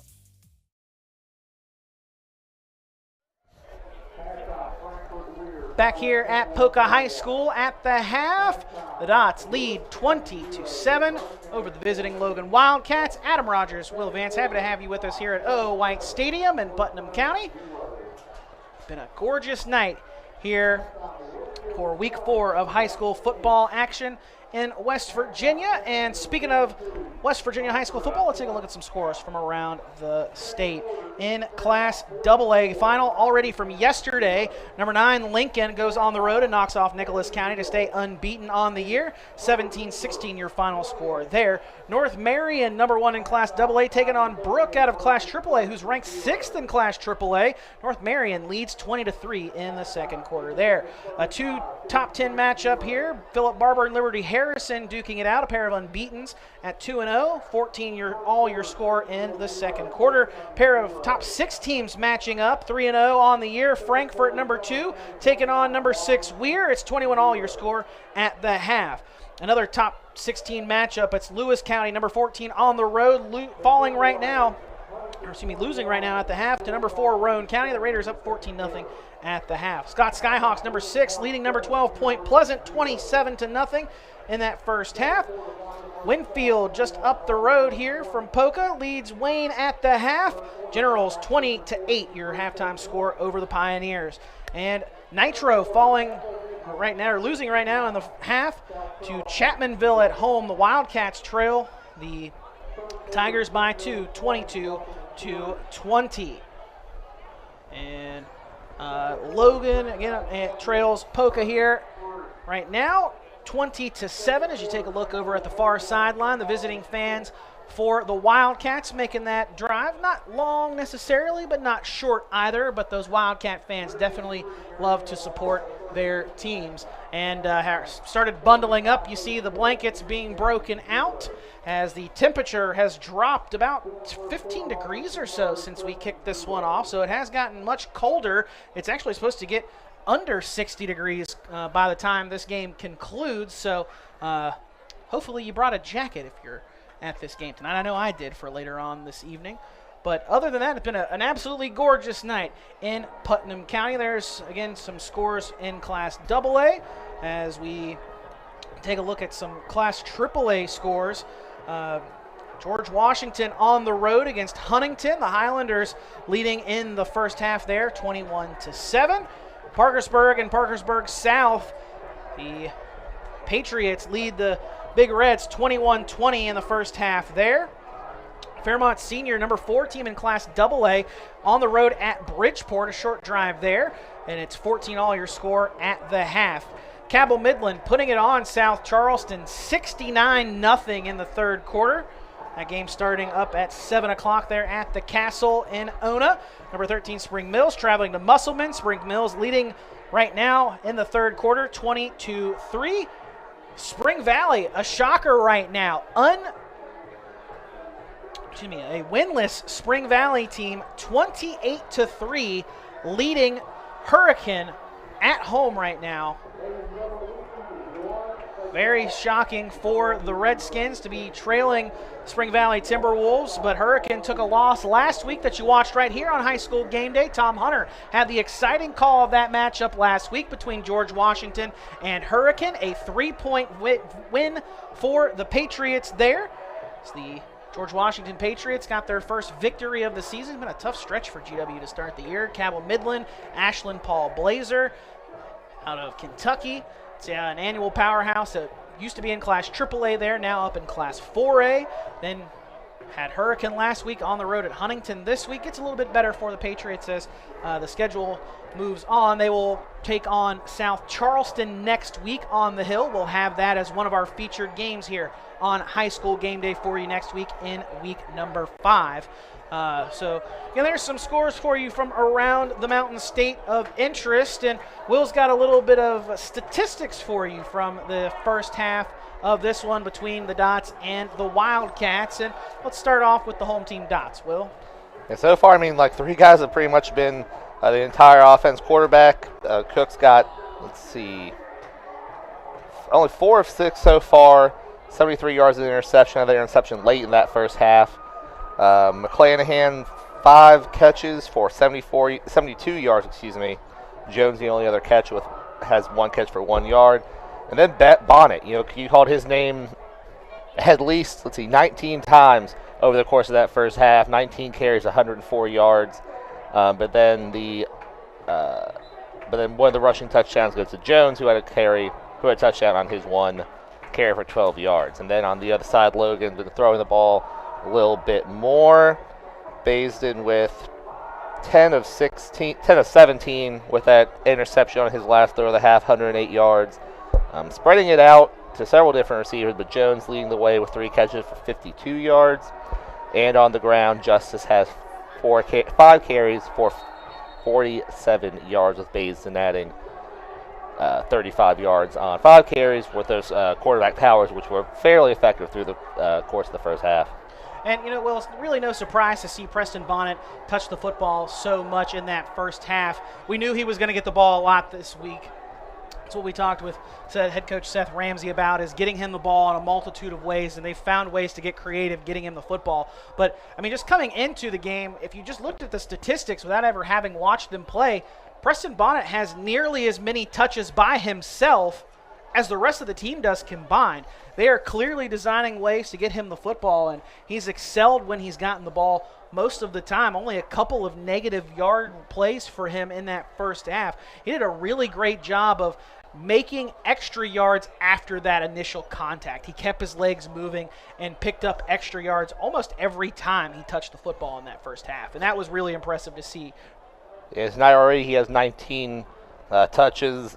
There are only 7 other touches he had on the offense, 5 for McClanahan and 2 for Jones while catching a touchdown run. But yeah, definitely has a high motor, a guy who's been making a lot of those yards after contact. Like I said, certainly not the biggest guy out there, but definitely a lot of energy behind him, and he's done a great job picking up extra yardage pretty much every time. See him right there on your screen, number 5, the junior Preston Bonnet.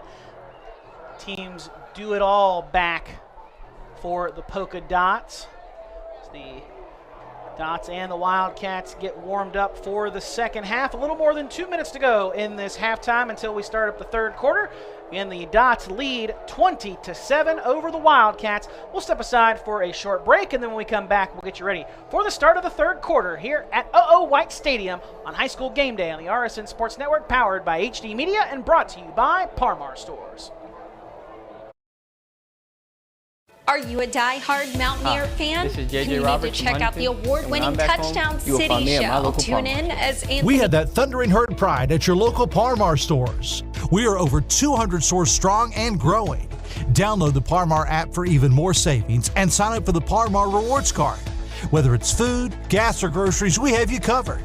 We are Marshall, and we are Parmar Stores. If there's not a Parmar store near you now, there will be soon. At Dutch Miller Jeep of South Charleston, we're the #1 Jeep dealer in the entire state of West Virginia because we believe in treating our customers like family. That's why you get the best deal right up front with friends and family pricing. It's our way of saying thanks for allowing us to be a part of your community. It's Jeep season at Dutch Miller Jeep of South Charleston, and for a limited time, get up to 10% off MSRP on any brand new 2023 Compass. Text or chat now and even get pre-approved at DutchMillerJeep.com. No plan? No problem. Just wing it, and we'll do the rest. Plump and juicy? You got it. Fried to perfection? Always. sauced and tossed, or naked if you prefer. It's always your choice at Geno's. Whether it's a 6 or 10 piece of our famous original wings, or our tasty traditional wings, or a 10-ounce portion of our tender boneless wings, we'll leave your mouth watering for more. We promise we won't wing it, but you should. Geno's Pizza and Spaghetti House. Just wing it.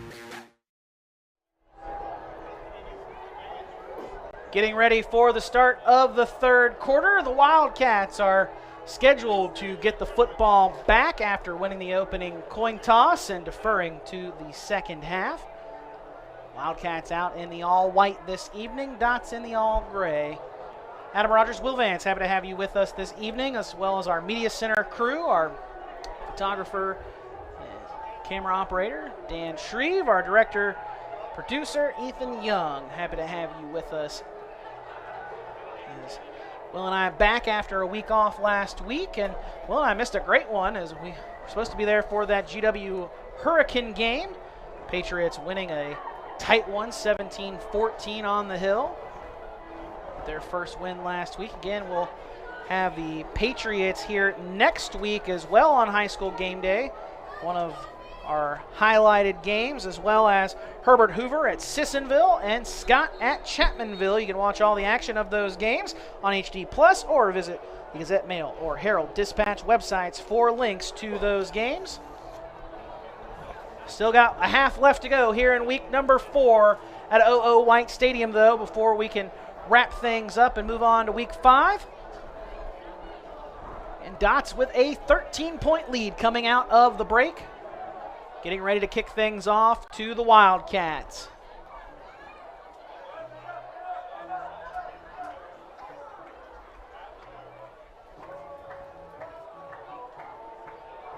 Getting ready to send it away for the Dots is Gavin Berry.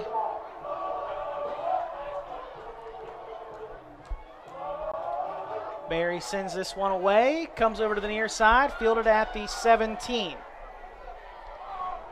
Bringing it up is Jones, and Jones will step out of bounds just shy of the 40, forced out at the 39. A decent return there, about 15 yards. And the Wildcats will start with the football, 1st and 10 from their own 39. Try to get on the scoreboard first in half number 2. Cut that deficit down. Offensive line is going to have to protect a little bit better, though, than it did there closing the first half. That was a big reason why the Wildcats were unable to come away with points there to close that half. Basin just didn't have the time to throw. Lost one on a strip sack as he throws on the first play. Passes behind his intended target, Gage Green.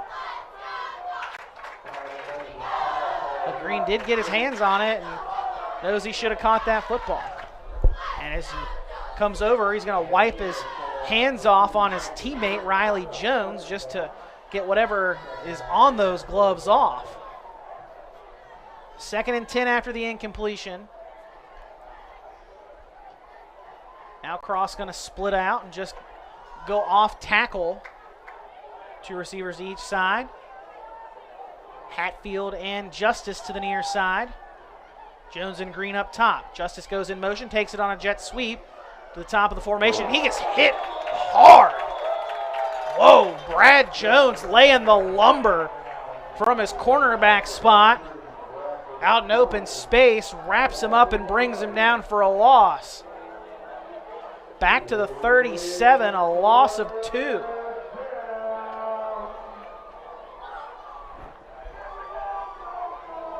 Third and 12 for the Wildcats. Opening drive of the second half, down by 13. Keep the drive alive. Baston drops back to throw, throws across the middle, and it's intercepted. Picking off the pass is Colton Dunbar. Dunbar still on his feet inside the 30, still on his feet inside the 25 and down to the 20 before he's finally slung down by Caden Justice. But Colton Dunbar comes up with an interception for the Poca defense. 2nd game in a row he's gotten a pick. And with the return back to the 20-yard line, he sets the offense up for the Dots. 1st and 10 from the red zone.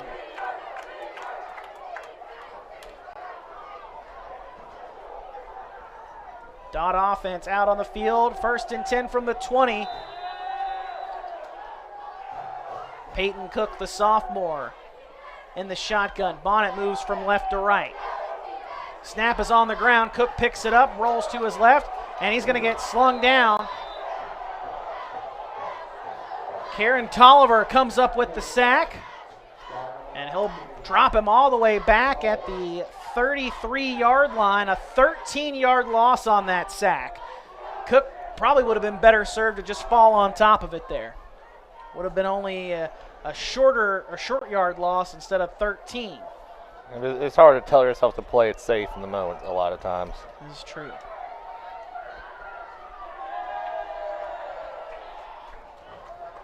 So 2nd and 23. Man comes in motion, a pitch pass, and a flag comes over from the far sideline. We're going to get a false start on the Dots. So that'll back them up 5 yards more and make it 2nd and 28. Yikes. So back to the 38-yard line now. Dots still in Wildcat territory, but creeping closer and closer to midfield with every passing moment. Poca needs to get all the way down to the 10-yard line for a first down. 2nd and nearly 30.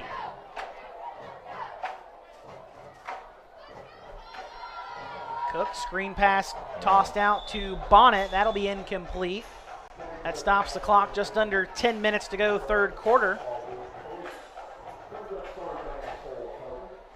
For the Dots, you'd hate to waste this possession here. Your defense does a great job, gets an interception. 2nd game in a row with a pick for Colton Dunbar, sophomore defensive back.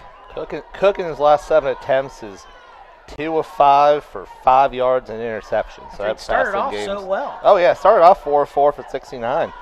Yeah, definitely some adjustments made on the defensive side. Probably gets more pressure on him. 3rd and 28 for the Dots. Snap comes back to Cook, surveys the field, pumps once, throws to the near side, passes tipped and incomplete. Trying to find McClanahan, and on the coverage there for the Wildcats is Riley Jones, and McClanahan down on the grass in quite a bit of pain, it looks like. Hopefully it's just a cramp. Looks like they are going to stretch him out. While they tend to him, we will step aside for a quick break. Just under 10 to go in the 3rd quarter. Dots on top by 13. We're back with more right after this.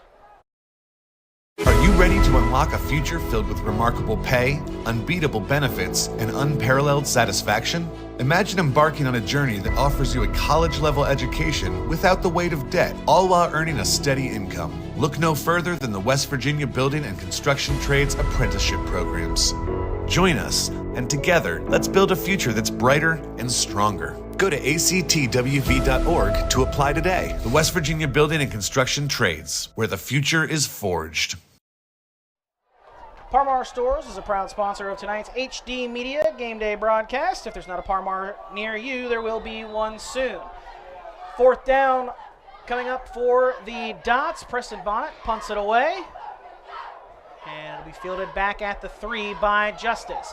Justice breaks through a couple of tackles, still on his feet at the 15, up to the 20, up to the 30-yard line, drops the shoulder, and he's out of bounds just across the 40-yard line. I think it was Bonnet, the punter, who actually had to come up and make the hit there. It doesn't look like it was a net of like 6 or 7 yards. That was a 37-yard return. No, I mean like but yeah, the end result. Yeah, the end result is practically nothing after that great return by Caden Justice, the sophomore. Sets the offense up for the Wildcats, 1st and 10 from their own 34-yard line. So yeah, Will, it was essentially a moot punt. And that's unfortunate for the Dots to squander that possession there after getting the interception. Had 1st and 10 from the 20-yard line. And then a bad snap forces a sack, a loss of 13, and then a 5-yard penalty added to that. And then a nice return by Caden Justice. Now handoff goes up the middle on 1st down. And with the straight ahead run, that's Cross Khan. Khan will pick up 8, and will bring up 2nd and 2 from the 41.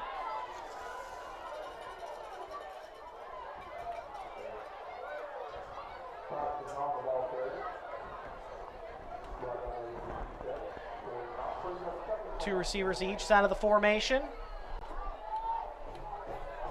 Basin in the shotgun. Hands off to Kahn. Kahn going off the left side. Quickly met by the defense. As it's Mitchell Heinrichs coming in to make the stop, as well as Tony Belcher. 1 yard gain brings up 3rd and 1 for the Wildcat offense. Trying to stay on the field. Keep the drive alive. 3rd and short upcoming. Hard snap count. Dots stay put this time. Got called for 3 offsides in the first half. Snap comes back to Basin. Quarterback power off the right side. Has enough for the first down. Stretches it out of bounds and picks up a couple extra yardage and avoids a big hit as well. But there is a flag down. Around the line of scrimmage. It's going to be a hold against the Wildcats, and that will negate that first down run by Baisden.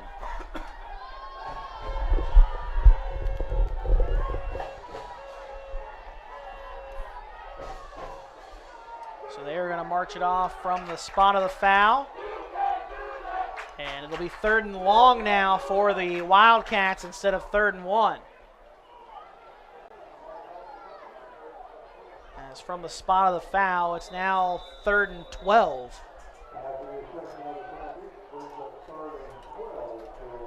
Much different play call for the Wildcats here. They shift into a pistol set with Justice behind quarterback Baisden. Screen play set up, but the Dots sniff it out. Pass is intended over on the far side for Riley Jones and was right around the first down marker, but that pass incomplete, and that will bring up 4th down, and the punt team will come out for the Wildcats. Basin also going cold, just kind of like his contemporary over on the other side, of 0 of 4 with an interception in his last 4 attempts. Chase Hatfield back to punt, standing at his own 18.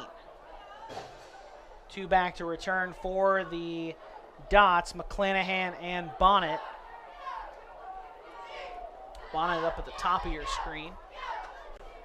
Hatfield, a high end-over-end punt. And McClanahan trying to come up and field the punt, but they're going to get the Wildcats for kick-catch interference. And I think they're going to get that on Chance Lewis. Got too close to McClanahan trying to field that punt. McClanahan made a pretty emphatic fair catch call, so I can't plead ignorance on that one. I'm not really sure why he went in there and basically hugged him as he was trying to get the ball. We're going to get the ruling from our official. And that is going to be, indeed, kick-catch interference. Wasn't necessarily a stellar punt, and that was mostly because McClanahan came up to fair catch it. If he hadn't, it could have potentially taken a nice Logan bounce based off of the way that the punt was flipping end over end, but we didn't get a chance to find that out because McClanahan wisely called for the fair catch and then drew that kick-catch interference. Now 1st and 10 for the Dots inside Logan territory at the 43-yard line. Handoff goes to Bonnet. Bonnet counters it back out to the outside, jumps over a defender, and he'll be upended inside the 40. Close to a 5-yard gain, depending on where they spot it. Give him 6. Down to the 37-yard line. 2nd and 4 on the way for the Dots offense.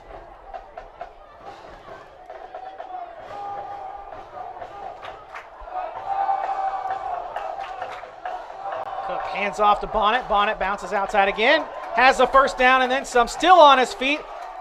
And he's finally forced out of bounds near the 20. What a great hard-nosed runner, Preston Bonnet. Down to the 19-yard line. Check that. Yes, 19-yard line.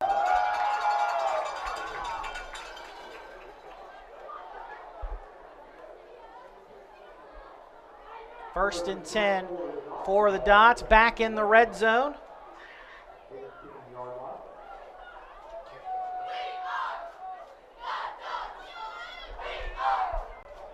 Dots in the pistol. Cook turns, hands to Bonnet, straight ahead dive, and Bonnet met in a hurry. Big Rob Ball coming up to make the tackle in the backfield. 22 carries, 124 yards so far for Bonnet. Gained maybe one.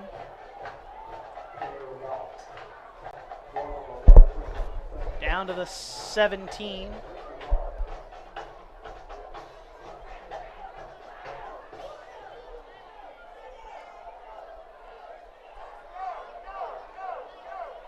Nearly half the quarter expired. Still scoreless in this second half, but the Dots lead by 13.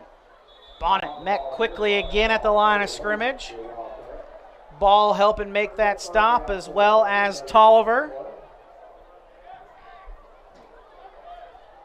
Again, another short yard gain there. One down to the 16 will bring up third and a long 8. Long 7, really. We'll call it third and 8.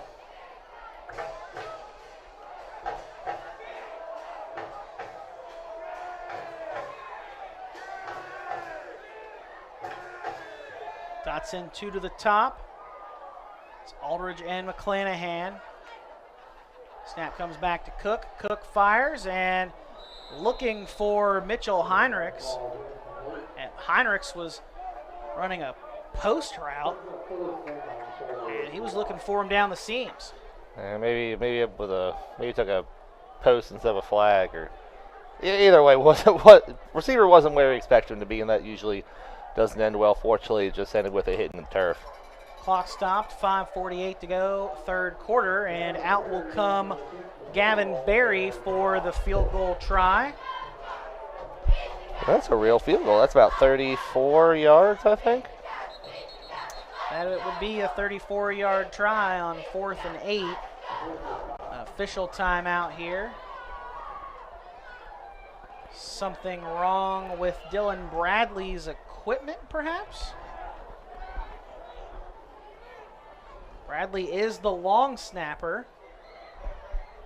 So he's going to come out, and now the Dots are going to send the offense back out on the field. Well, you don't want to, long snappers are a pretty specialized thing. You can't just stick another guy out there to do it. And you don't want to necessarily waste a timeout, I guess, right? So 4th down, Dot's going to go for it here and roll the dice. Up 13. Gonna try to get a first down here at least. Cook drops back to pass, throwing toward the end zone, pass incomplete. Had about 3 or 4 guys there in the vicinity for the Wildcat defense, 2 receivers in the area for the Dots, but nobody comes away with it, and the incompletion will be a turnover on downs. Wildcats get the football, 1st and 10 from their own 16-yard line. And neither team able to find any footing here so far in this first half, in the second half, a little more than halfway through it, this third quarter rather. And both teams have had some decent plays, some good plays on defense, but just kind of been trading it back across this middle part of the field. Wildcats need to string some scores and stops together, take their first lead, down 13, have yet to lead in this one. Basin has plenty of time, slings it back to the near side, and that is caught by Justice, forced out of bounds near the 30. Well, he caught it near the 30, and they're going to force him backward out of bounds, back to the 27. It's an 11-yard pickup, but he actually lost 3 yards there. If he'd have just gone down, he'd have been down at the 30. Still a first down for the Wildcats. 2 receivers each side of the formation. Basin in the shotgun. 5-man rush. Basin rolls, throws over to the far side. That is... Well, you didn't catch on that one. No, they're going to say he caught it. I wasn't sure if he caught it or not. But making the grab over there is Riley Jones. Jones will pick up 8. I'll bring up 2nd and 2.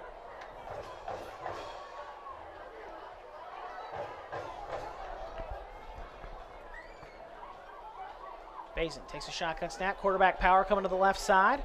It's a nice block, has a first down, and he'll get up to the 39-yard line as he's brought down by Heinrichs and Colton Petrie.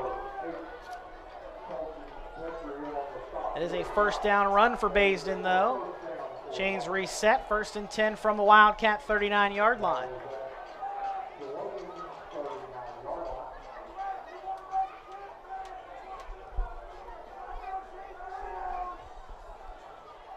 First and 10.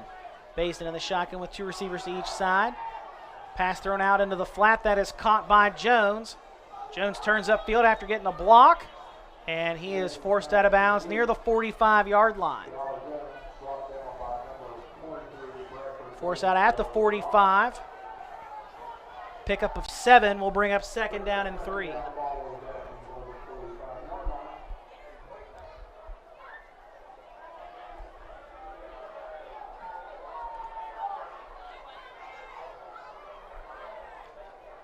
Wildcats moving the ball pretty methodically on this drive. Handoff goes up the middle to Craw to Kahn. And Cross Kahn will have a first down run as he gets near midfield. And they are going to spot him at the .49, so he does cross into enemy territory. Drive started back at the Wildcat 46. Personally, at the 16. At the .49.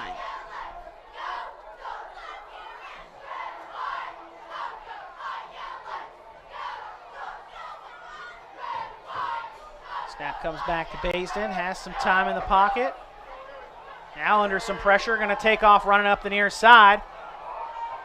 Inside the 45, inside the 40, and he's forced out of bounds near the 35-yard line. McClanahan and that is Spencer Jones chasing him out of bounds. And another first down run for Adam Basin. This time a big gain. Another first down for the Wildcats on this drive. Starting to chew up yards and time, though, and that's going to start getting more and more important as this one continues. Down 13. Need to get some points on this drive to make it worth it. 5 seconds on the play clock. Basin throws out to the flat, finds Jones. Jones made one man miss, and he'll be brought down a couple yards shy of the first down, and we've got a couple flags flying in after the end of the play. Had far too many flags come in at the end of plays where a whistle has been blown and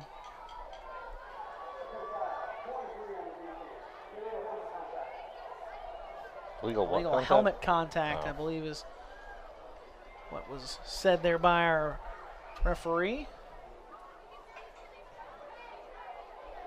And that will tack on additional yardage to the end of that pass to Riley Jones. Will set up the Wildcats 1st and 10 from the .14-yard line.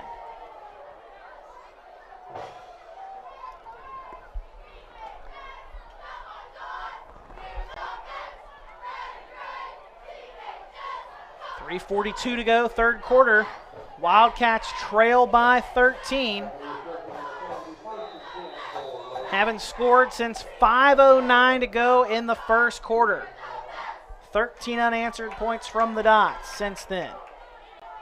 Fake the jet sweep. Basin keeps it himself to the near side, trying to outrace the defense to the goal line. He's going to come up well shy, but he might be close to a first down. Depending on where he stepped out, looks like he's going to be about a yard shy. Yeah, going to be about a yard shy down to the 5. Pickup of 9.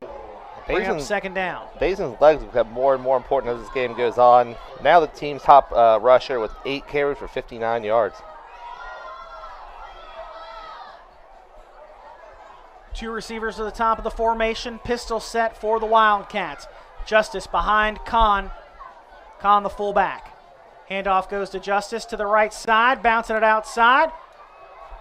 And he is going to come up just shy of the goal line. coming up to make that stop just short of the goal line, Colton Dunbar. Already made one big play for the defense for the Dots tonight, and he saves a touchdown there to stop Caden Justice from getting into the end zone. Mark him down at the 1. It'll be 1st and goal here in just a moment. And there is an injured Logan Wildcat player down. While they see to him, we'll step aside for a quick break. A little more than 3 minutes to go in the third quarter. Wildcats marching down, trying to score, but down 13 right now. We're back with more right after this. Hi, it's Tony Caridi. You know, our West Virginia military veterans are the last ones to ask for handouts, yet many of them are hungry. I invite you to watch a video that shows an amazing monthly program that helps feed our veterans in Beckley and Clarksburg. Huntington Bank and other partners would like to expand this program to other areas of our state, and we'd love for you to help. Watch the video at wvenriched.com. That's wvenriched.com. Don't forget to pick up your weekend edition of the Gazette Mail or the Herald Dispatch for a recap of all the high school football action from around the state that occurred this evening. Wherever you pick up your print edition of your favorite HD media paper. You'll also get a nice preview of the West Virginia football game this weekend, the Backyard Brawl, taking on the Pitt Panthers in Morgantown tomorrow night. Prime time ABC kickoff for the Mountaineers. 2 of the first 3 games for the Mountaineers have been in prime time. Well, I guess you could call Duquesne potentially prime time, 6 o'clock kick. Not quite fully prime time, but 6 o'clock there. So we get ready to resume action once more after the injured Wildcat player was tended to. Handoff goes to the tailback, and he is going to get his way into the end zone. Touchdown, Wildcats. Didn't quite catch who that was that rumbled his way in there, as Caden Justice was the player who was injured. Looks like it was cross-con. So, yeah, may have been cross-con. And out for the extra point is Chase Hatfield.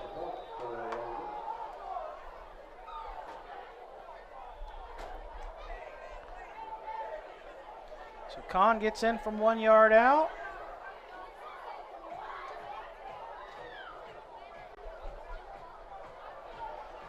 Hatfield for the extra point try. Kick is up, and it is good.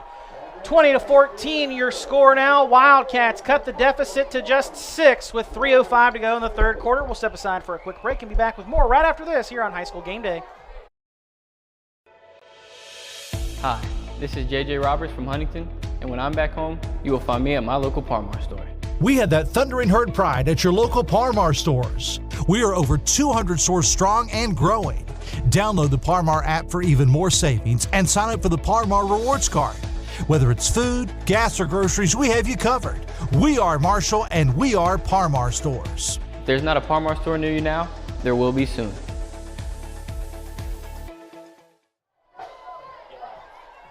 The chill in the air continues to grow as we're getting down closer to 60 degrees. So you see some people bundled up here at tonight's game. Hoodies broken out by the Poca student section, as well as a nice blanket there by my man in the front row of the student section. Seen a lot of lap blankets by the parents on both sidelines as well. And it's only going to get colder as we get deeper into the season.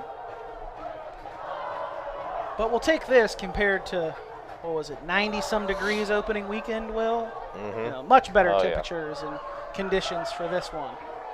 Much better conditions this week than last week as well.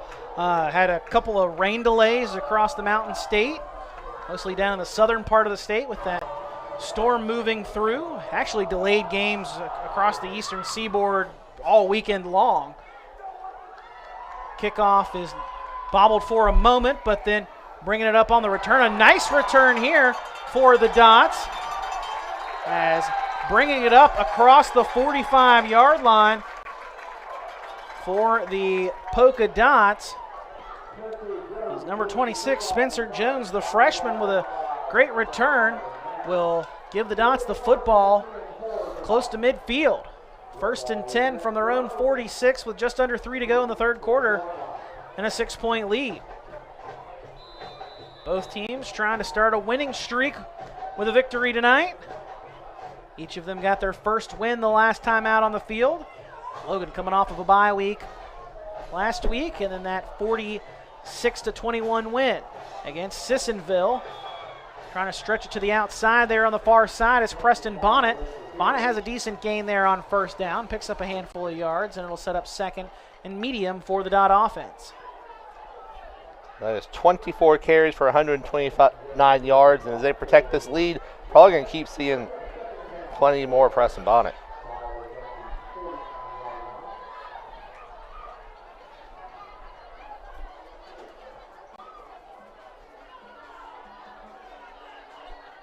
Dots, though, want to string together these runs of taking time off the clock with also getting points on the scoreboard as well.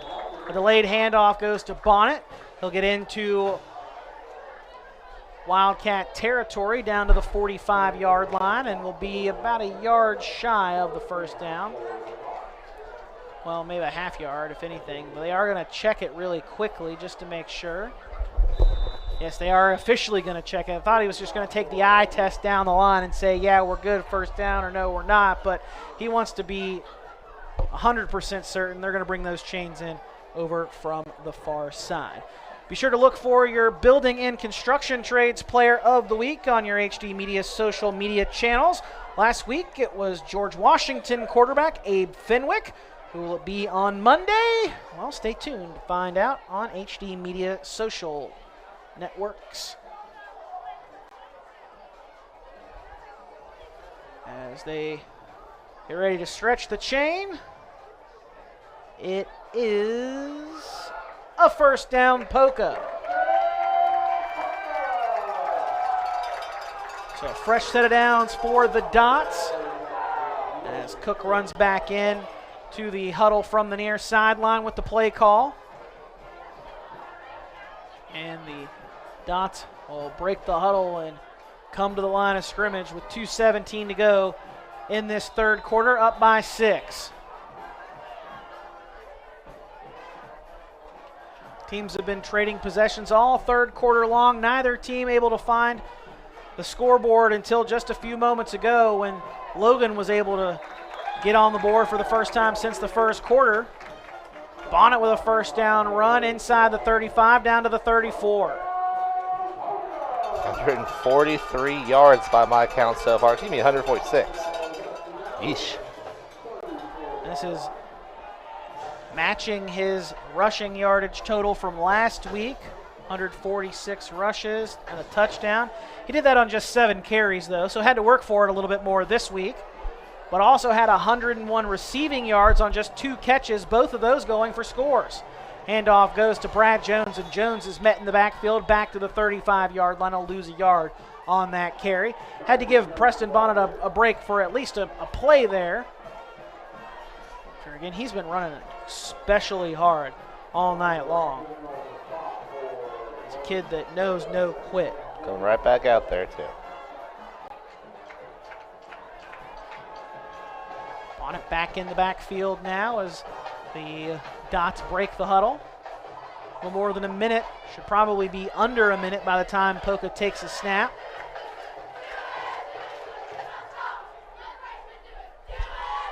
Cook takes a snap, hands off to Bonnet up the middle. Bonnet will pick up a handful of yards and get down to the 31-yard line, a 4-yard gain. Bring up third and medium for the Dots as Landon Aldridge will run on with the play call. Don't forget, coming up here later in the fourth quarter, we'll have our Parmar Stores Player of the Game for you. Preston Bonnet certainly playing himself into contention for that right now, nearly 150 yards on the ground. Bonnet going to take a handoff on a jet sweep. Now come back to the near side, throwing down the near sideline. And that pass is picked off. Coming up with the interception is Riley Jones. Jones coming down the near side, and he'll get brought back up to the 30-yard line. Dots tried to pull some trickery out of the bag there with a jet sweep, and then Bonnet circled back around and just left it hang in the air for too long. I mean, overall, for as complicated as a play that wasn't too bad at all, but just, we have someone who's not a quarterback make a throw like that, and he got hit right as he threw it. Definitely has an impact, and just got there a little bit late. Good play by defense getting there and make a heads-up play to get another turnover, and now right back towards the middle of the field. Here we go again. See if someone can break through again, potentially tie the thing up or go ahead. Should be the final play of the third quarter. 5 seconds left in this third frame. Dots lead by 6, rather, but have turned the ball over for the third time tonight. Second time tonight. Fumbled once, and then with the interception there. No, that's a third. That's a second interception, thrown by Sam Cook. Peyton Cook,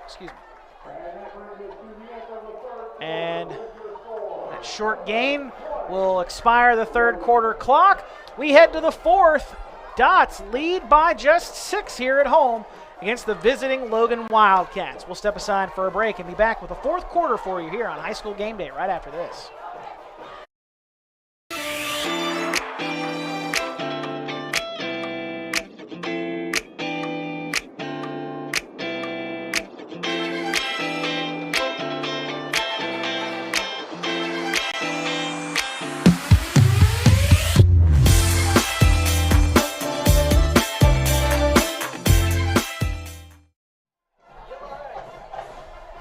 Minutes up on the board.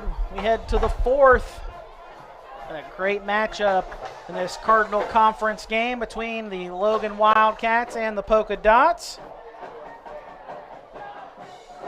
Adam Rogers, Will Vance, our Media Center crew, happy to have you with us.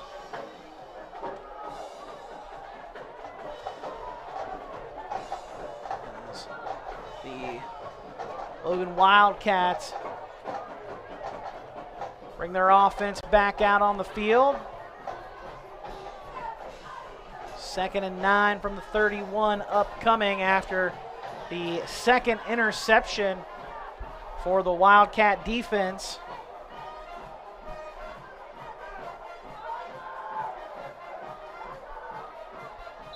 A nice return after that interception by Riley Jones. Set them up at the 30.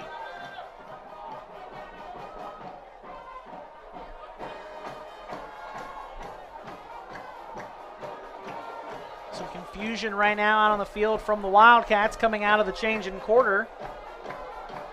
Now they seem to be set. 4 seconds on the play clock. 3, 2, and takes the snap with 1. Basin with a pump fake. Throws caught across the middle with a nice move. Chase Hatfield coming upfield across midfield inside the 40 and forced out of bounds at the 37. A great move there by Hatfield once he made the catch to avoid the hit and then keep running upfield. As he gets forced out of bounds at the 36-yard line.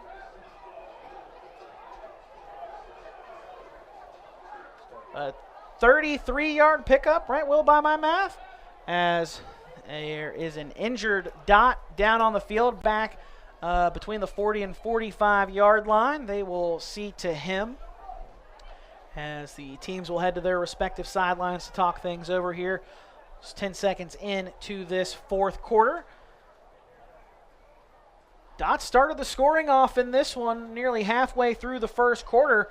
Preston Bonnet took one 16 yards to the end zone, hit a spin cycle, and then crossed the goal line to put the Dots up 7-0. And then on the immediate ensuing drive, 1 minute later to be exact, the Wildcats quarterback Adam Basden calls his own number on a fake jet sweep, runs it in from 8 yards out to tie it up at 7 apiece. Then the Dots go on a 13-0 scoring run. Jones scores.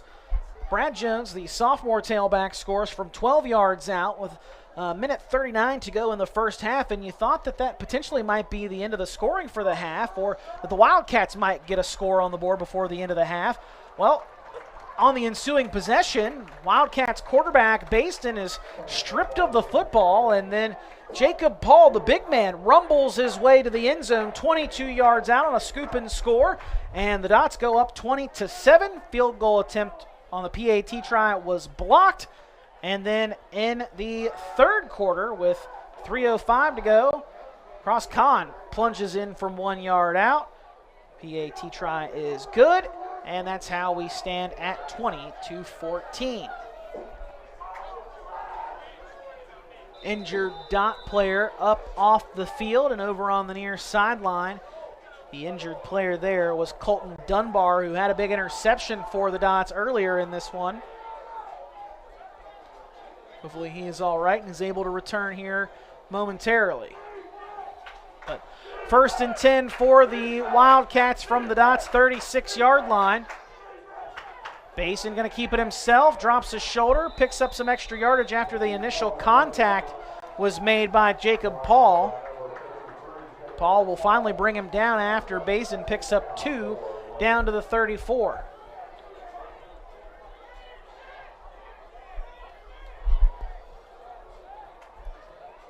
And that quarterback power by Basin has been pretty much their running game. You know, they've had Con and Justice carry the ball for combined about 73 yards, but Basin's powers have been pretty efficient for this offense. A lot of the damage that Caden Justice has done has been on those pitch passes.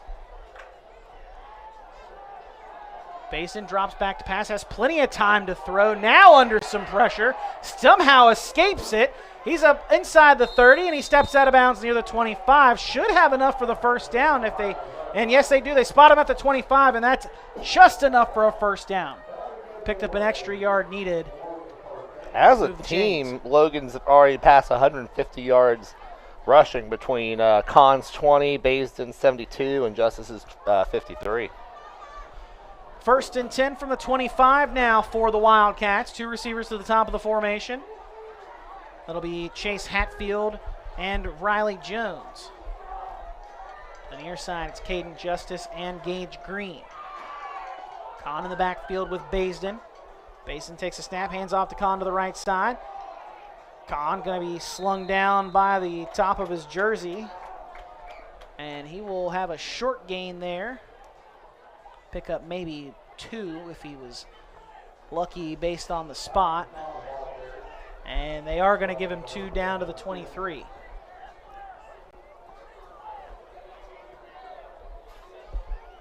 Second and 8 on the way for the Wildcats. Logan with a score would tie the game up with a touchdown and be an extra point away from taking their first lead tonight. Trips to the top, Basin rolls to the left side. Finds his man wide open in the middle of the field at the 15-yard line, but the ball's on the field. Losing the football there is Riley Jones, and then the Dots jump on top of it. Another just well-timed play by the Poca defense to just sap that momentum right when it's getting there. Great hit to knock that ball out, quick jump to get on top of it, and just another great play by this Dots defense. Already scored once. Forced now, what is that, 4 turnovers now? Forcing their 4th turnover of the night. Really making their case to hold on to this lead for the last 10-plus minutes, which is still an eternity. And 2 of those, both of the fumbles have been while the Wildcats have been driving. That's what makes things worse for the Wildcats. Had an opportunity to take your first lead of the night, and you fumble inside the red zone. 1st and 10 for the Dots, just outside their 10 from the 12. Pitch pass goes to McClanahan, and McClanahan bottled up over on the far side. A short gain, if any, positive yardage there. And they're going to give him one with some forward progress.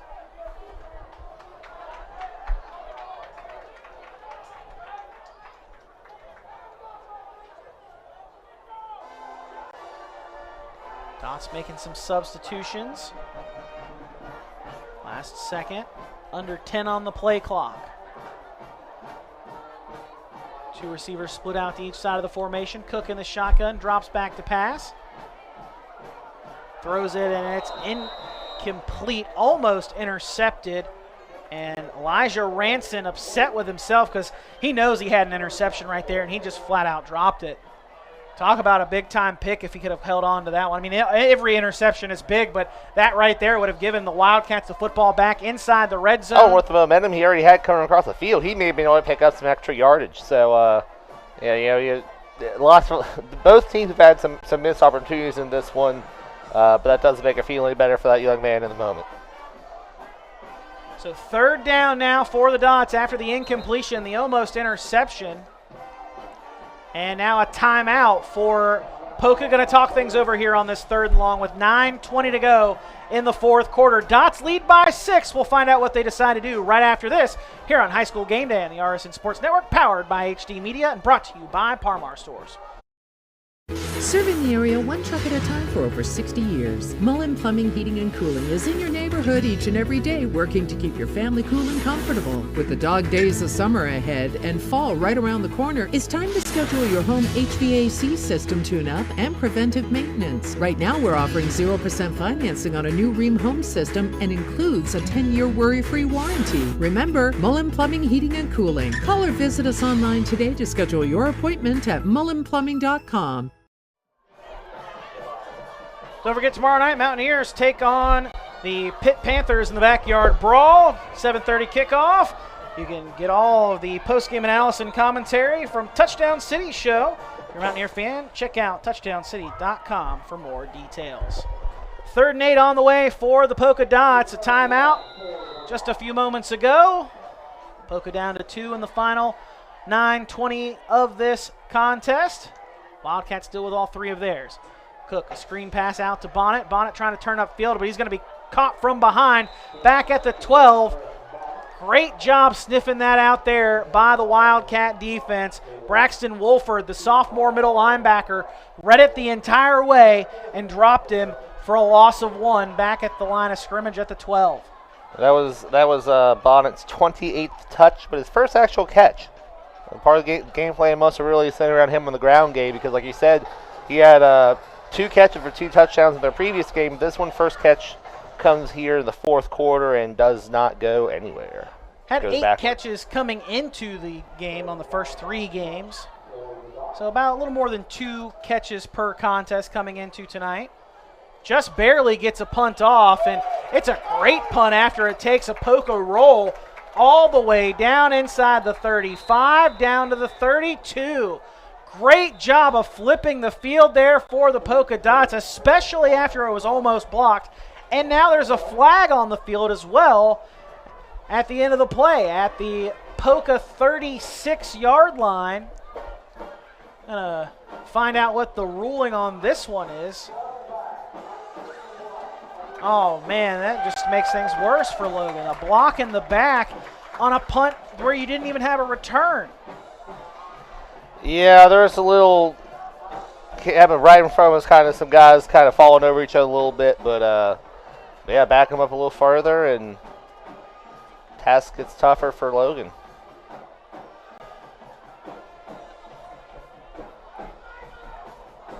The white-clad Wildcats marching backward now. Not the direction you want to be heading when you're trailing by a touchdown in the 4th quarter.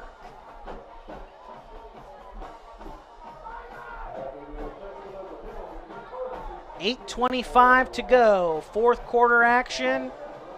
Adam Rogers, Will Vance, happy to have you along with us here this evening on High School Game Day.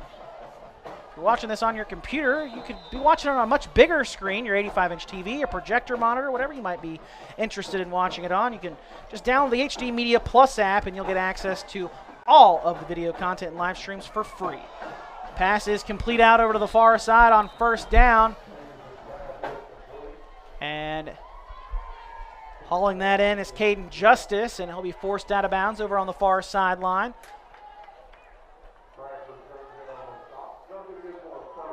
As he will get up to the 36-yard line.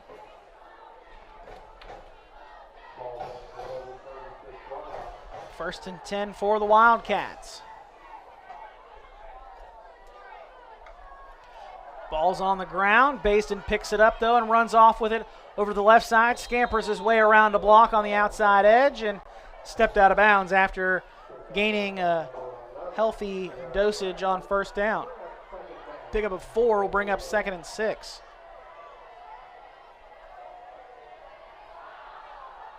Ball at the 40-yard line.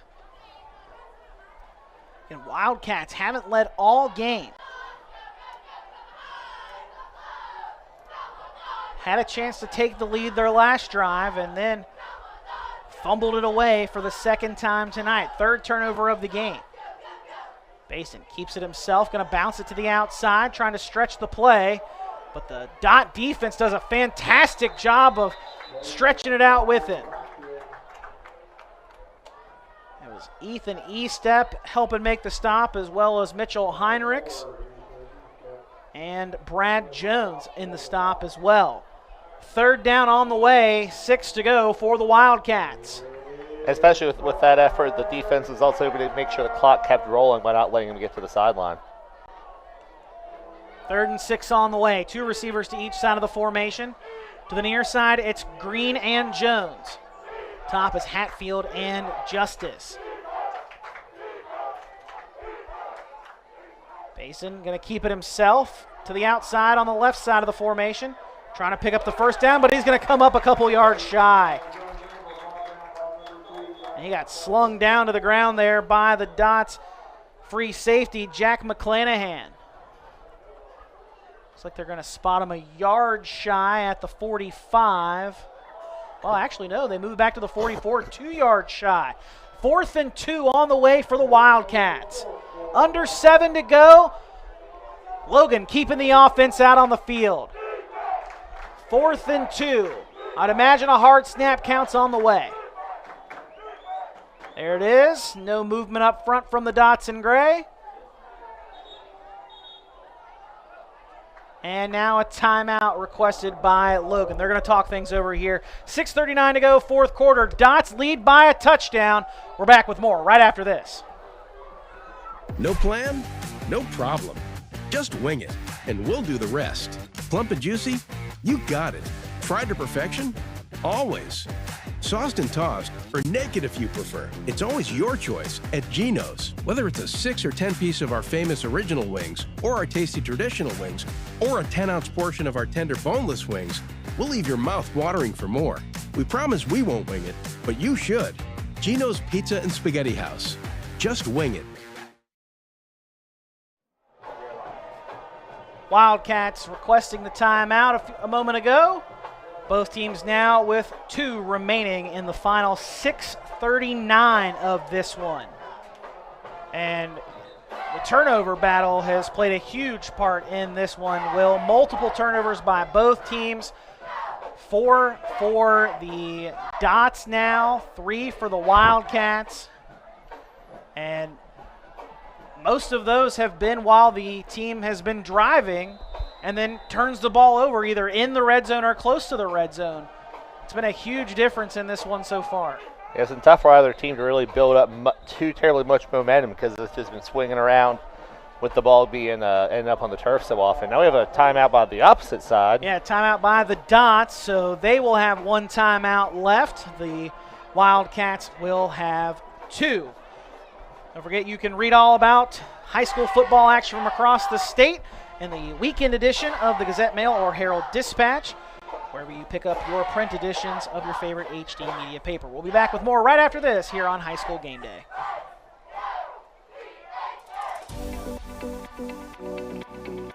At Glenville State University, you can discover friends to last a lifetime, professors who broaden your perspective, and the skills and education for future success in a small town environment.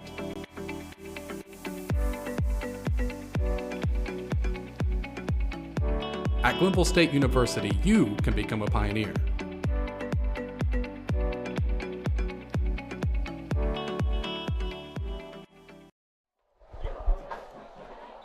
.6:39 still to go, 4th quarter, 4th and 2 on the way for the Wildcats.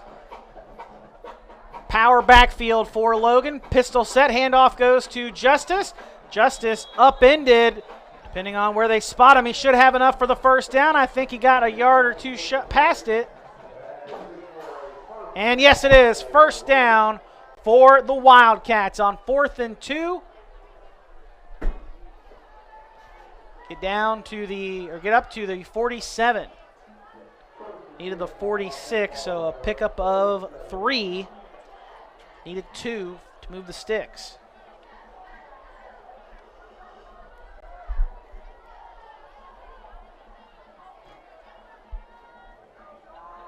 Two receivers each side of the formation. Basin takes a shotgun snap. Throw across the middle. That is caught right at the 40-yard line. Great job there by Chase Hatfield to hold on to the football as he was falling to the ground and pick up a big first down for the Wildcats. 1st and 10 now from the .40-yard line. Again, Poca leads by 6 with now under 6 minutes to go. Basin just passed 200 passing yards, already has 80 rushing yards. Basin only had 282 yards through the air coming into tonight. He drops back to pass once more, throws down the far sideline, has a man, and it's caught! Justice walks into the end zone after he catches it at the 10, and it's a 40-yard touchdown strike for the Wildcats. Extra point on the way. Logan, a PAT away from taking their first lead of the game, and it comes here in the 4th. What a beautiful ball from Adam Baisden. Hit his man, Caden Justice, in stride down the sideline, who beat his defender, and then he just sprints into the end zone, the final 10 yards for the score to go in untouched. Probably the best thrown ball by either quarterback so far in this game, just right where he needed to be. Perfect route right along the sideline, and they're an extra point away from possible go ahead and taking the lead here. But and a timeout by head coach Gary Mullins for the Wildcats. Want to talk things over.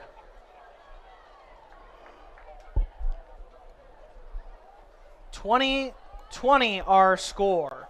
The Dots should be up by 1 right now. Had a PAT blocked. That came on that 22-yard scoop and score from big man Jacob Paul.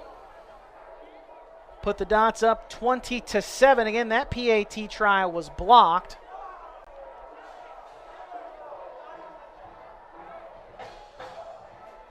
So both teams with 13 unanswered runs in this game.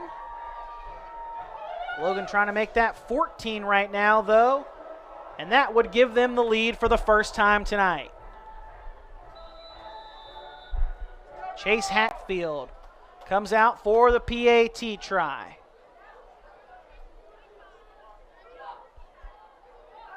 Snap is back, kick is up, and it is no good. 20-20 our score in the 4th quarter after both teams missed their 3rd PAT try of the night. We'll be back with more right after this here on High School Game Day. Are you a die-hard Mountaineer fan?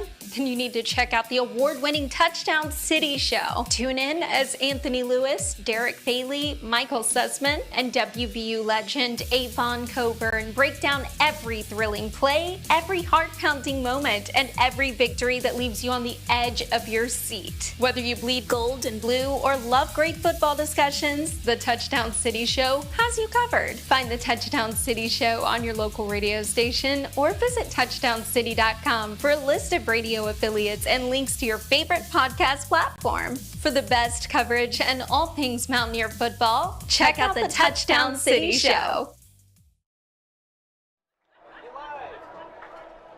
Football Friday night in West Virginia here on High School Game Day, and we've got ourselves a thriller here at O.O. White Stadium. The Polka Dots, the home squad, 20. The Logan Wildcats, 20. On the visitor sideline, we've got ourselves a tie ball game here, late 4th quarter. Adam Rogers, Will Vance, our media center crew, happy to have you along with us this evening.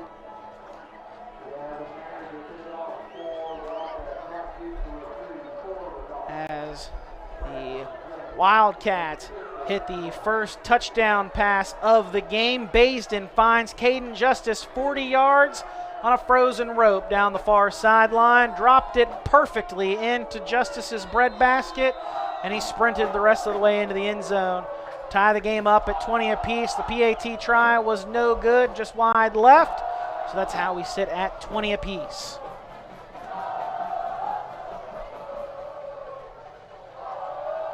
And here comes the kickoff from Chase Hatfield. It'll be returned on the near side. A nice return coming here from the dots. Still on his feet is Spencer Jones as he crosses midfield.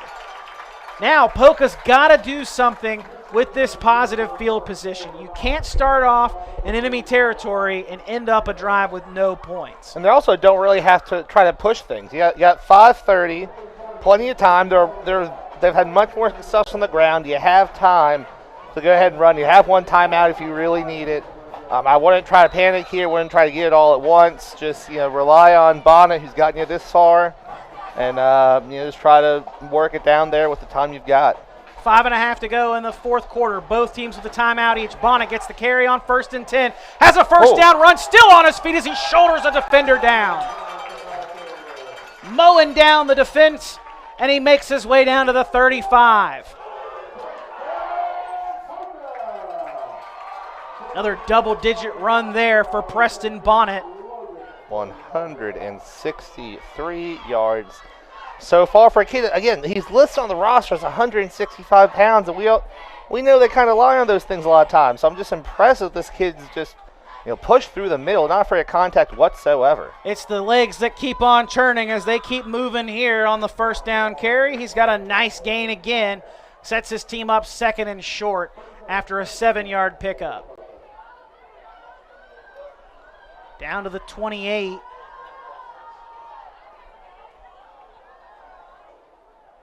And right now, knocking on the door of the red zone was still, by the time they get this playoff, still 4 minutes and 15, 20 seconds left. So, again, no reason to panic. Plenty of time to get down there. Just keep running the offense. It's gotten you this far so far. Under 10 on the play clock. Cook going to keep it himself, and Cook going to go out of bounds. Picks up a couple of yards, but still shy of the first down. It's one of the first actual carries for Cook in this game. Bit surprising there, though, that Cook went out of bounds there instead of just trying to slide or dive inbounds to keep that clock moving. Cook in just his first season as a starting quarterback for this Poca offense, taken over after multi-year starter Jordan Wolf graduated last year. 3rd and short. Cook hands off to Bonnet. Bonnet with a nice cutback. Has the first down and then some.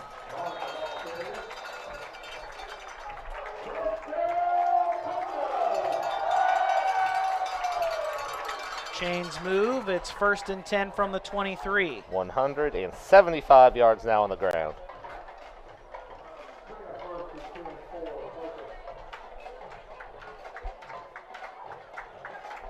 Dots just outside the red zone. Ball will be snapped with less than 4 minutes to go in the fourth. Tie game at 20 apiece. Handoff goes to Bonnet on a delay handoff, and he is met behind the line of scrimmage. Lost one at least, maybe two, depending on where they say his forward progress was stopped. Yeah, just too slow developing on that one. Like we said, I mean, even with the success that Bonnet's had on the ground, that Logan defensive line's done a good job getting penetration when they have a couple seconds. So probably not the best thing to try to slow down the development when that offensive line isn't necessarily built to hold up against that penetration. 2nd and 12 for the for the Dots. Pass out into the flat, caught by McClanahan. McClanahan inside the 20 with a nice burst of speed after he made the catch. And he will be a couple yards shy of the first down. Give him 10. 7 catches for 81 yards there for McClanahan. Really good at taking those kind of flare outs for a couple good chunks of yards. 3rd and a long 2. Let's call it 3, so give him 9 yards on that last reception, I guess. Cook in the shotgun, has Bonnet to his right. Handoff goes to Bonnet right up the middle. Bonnet keeps those legs moving and will be close to the first down.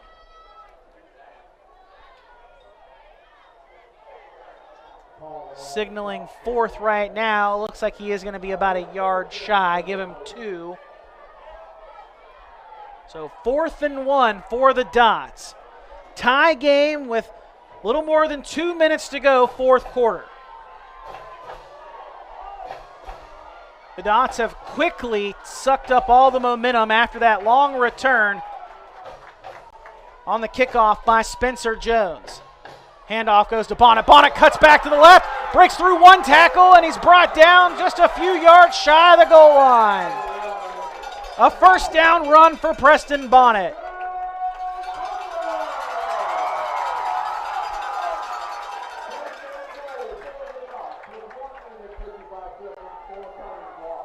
That was his 33rd carry in this game.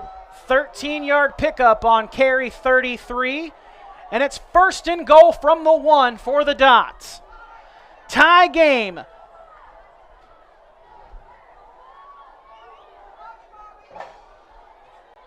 Little more than a minute 30 on a moving clock. Cook takes the shotgun snap. It was a bit low. Bonnet hit in the backfield, and he'll be brought down for a loss by Kieran Tolliver. But still really right there where the Dots won it. Within field goal range still. A 2-yard loss, second and goal from the 3.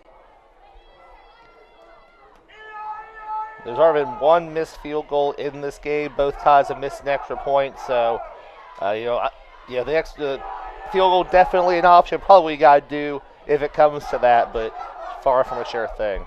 Less than a minute to go. Second and goal from the 3. Cook in the shotgun, takes the snap, hands off to Brad Jones, and Jones tries to stretch his way in. He's across the goal line. Touchdown, Dots. Sam Jones gets his way across the line from 3 yards out, and Poca takes a 6-point lead with 46 seconds to go. Jones has, in this game, 4 touches, 2 of them for touchdowns, 12-yard touchdown run, and then that one probably a little bit closer in there. Excellent job by him. Great contributor on defense, too, but, 46 seconds away from getting this home win is hard fought here tonight in Poca.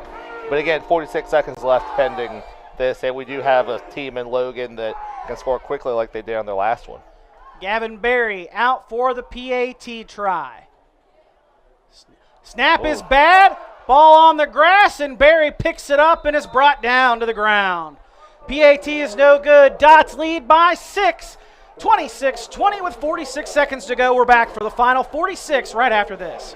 At Dutch Miller Jeep of South Charleston, we're the #1 Jeep dealer in the entire state of West Virginia because we believe in treating our customers like family. That's why you get the best deal right up front with friends and family pricing. It's our way of saying thanks for allowing us to be a part of your community.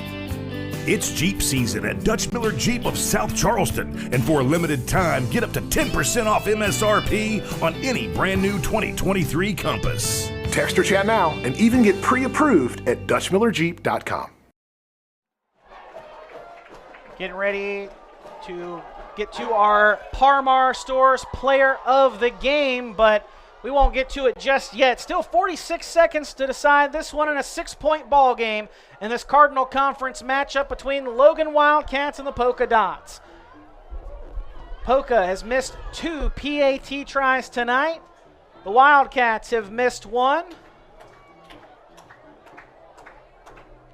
We've had ourselves a great game. Turnovers have played a factor in this one as well. Both teams turned the ball over a couple of times, driving toward the red zone or in the red zone.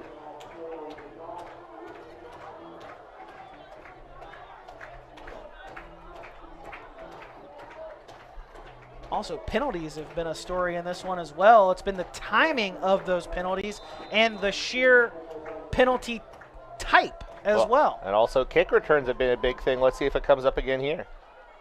High kick. It's going to be fielded by Justice. Nice block over on the far side is going to be forced out of bounds across the 40 and near the 45.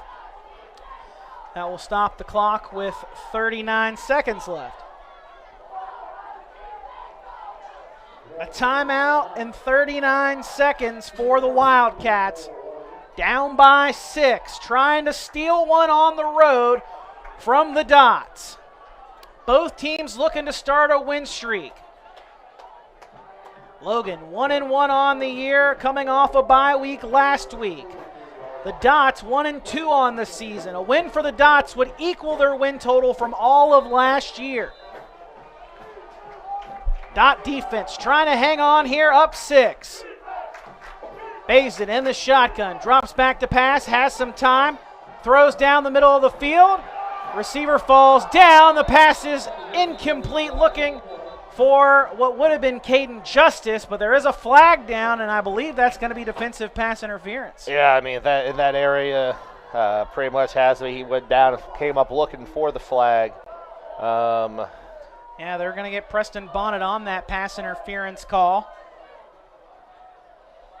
That's a big old penalty moving way up. Like you said, Adam, the penalty has been a factor, and the timing of them has been too, but it's not a spot foul.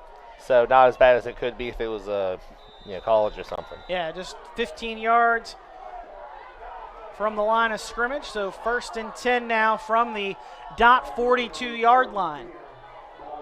31 seconds to go, 4th quarter. Wildcats down by a touchdown. Snap comes back to an empty backfield with Baisden. Has time, surveys, throws down the far side, the near side of the field, and that throw is out of bounds. Closest man in the vicinity there is Riley Jones. Great coverage by the Dot defense in the secondary. His clock stopped with 23 seconds to go. Basin runs over to the sideline, gets the play call. As the Wildcat receivers will reset. 2nd and 10 on the way.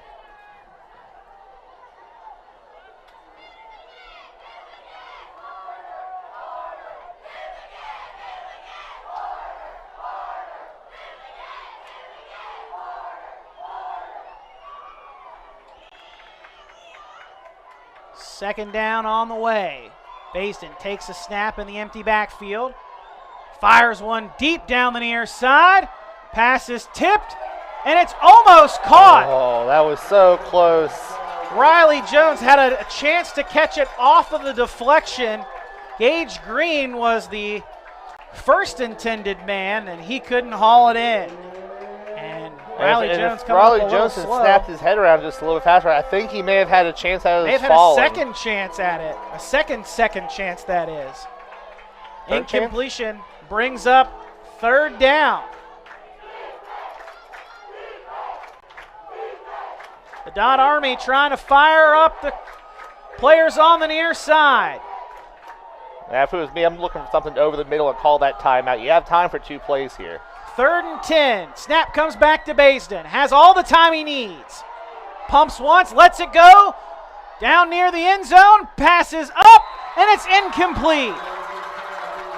Clock stopped with 5 seconds to go. There is a flag down, though, at the 41-yard line. And that is a penalty against the Wildcats. And Riley Jones down on the grass once again for the Wildcats. He's been dealing with some of those cramps a couple of times this evening. They're going to see to him, and they are going to back the Wildcat offense up some more yards as well after that penalty. 10-yard flag on Logan, and that will now make it 4th and 20 on the way with 5 seconds to go. So this should be the final play of the game. The Wildcats don't really have enough time to run a play, get a first down, and then run another play. So could be a bit of helter-skelter here at the end. The Wildcats are going to take their final timeout here with 30 seconds. Or excuse me, I thought they were going to take their final timeout. It looks like. And yeah, now they are going to signal that final timeout with 5 seconds to go in this contest. Dots lead 26-20 It'll take a Hail Mary for the Wildcats to win this one, or a series of laterals. Well, didn't they already ran a hook and ladder play earlier in this, I think it was in the second quarter. So it's not like, we already know they have a bag of tricks. You know, I think that would, if it was me, I'd try to go for that instead of these Hail Marys, which have not been necessarily paying off. So far. Especially now that you're backed up. I mean, you know, you're all the way back into your own territory before now. then, you were right about it at the edge of his accurate range. Take a look over at that far sideline. The Logan Wildcats talking things over in their huddle, using their final timeout. And for the Dots, if they see something they don't like here in their alignment, they can call their final timeout and talk things over before this play gets off. So I wouldn't be too surprised to see the Dots use it, honestly, just to take a look at what they got lined up, and what do you think about it? A 6-point ball game with 5 seconds to go. And a game where turnovers have been aplenty, as well as penalties. An empty set for the Wildcats, and here's that timeout from Poca. Final timeout of the game. We'll keep you right here, though, as the Dots will talk things over as they try to figure out what the Wildcats are going to set up on 4th down and 20 from back in their own territory. Don't forget, the Mountaineers take on the Pitt Panthers tomorrow. 7:30 is your kickoff. And Touchdown City show will have all you need for post-game analysis and commentary. If you're a Mountaineer fan, check out touchdowncity.com for more.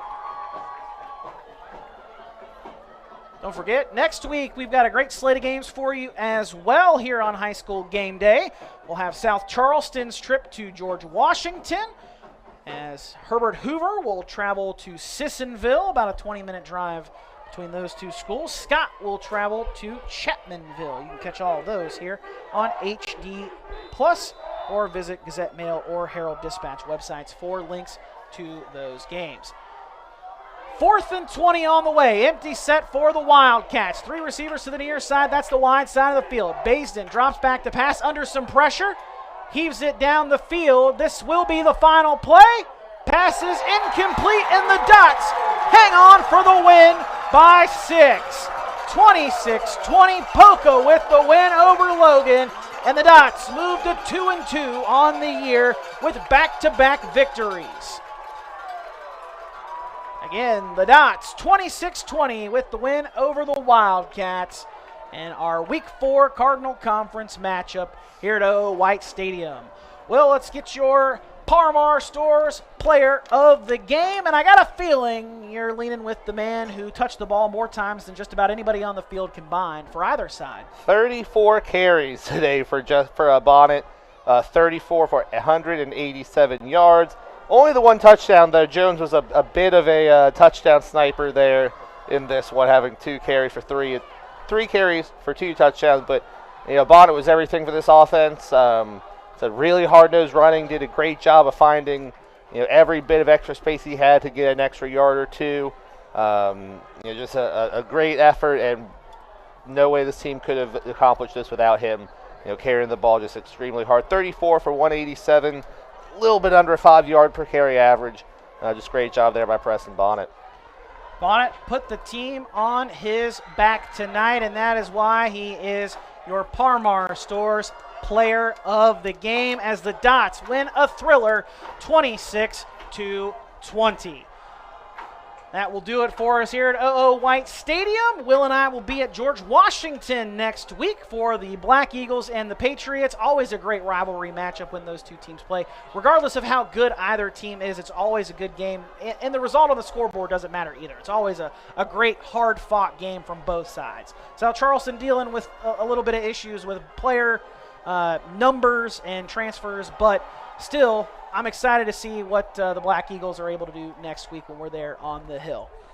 Will, any final thoughts before we wrap this one up here at White Stadium? It is a really hard-fought game. Like on both sides, both teams have things to clean up going forward. Turnovers were a problem. Some dead ball penalties and things I'm sure the coach would like to get rid of. But still just a hard-fought game, and It came down to a couple players who put on some Herculean performances, and in the end, the Dots came out on top. The Wildcats fall to 1-2 with the loss, dropping their game here at Poca after a bye week last week. The Dots go to 500 on the season. Back-to-back wins for Poca after knocking off rival Buffalo last week, but a hard matchup next week for these Dots. They will go on the road and face a tough Roane County team for a couple of home games here in the back half of the season. Logan Wildcats next week will be at home against Winfield. That does it for us here at OO White Stadium. Again, the Dots win over the Logan Wildcats 26-20. We'll see you next week here on High School Game Day on the RSN Sports Network, powered by HD Media and brought to you by Parmar Stores. Have a great rest of your Friday night, folks.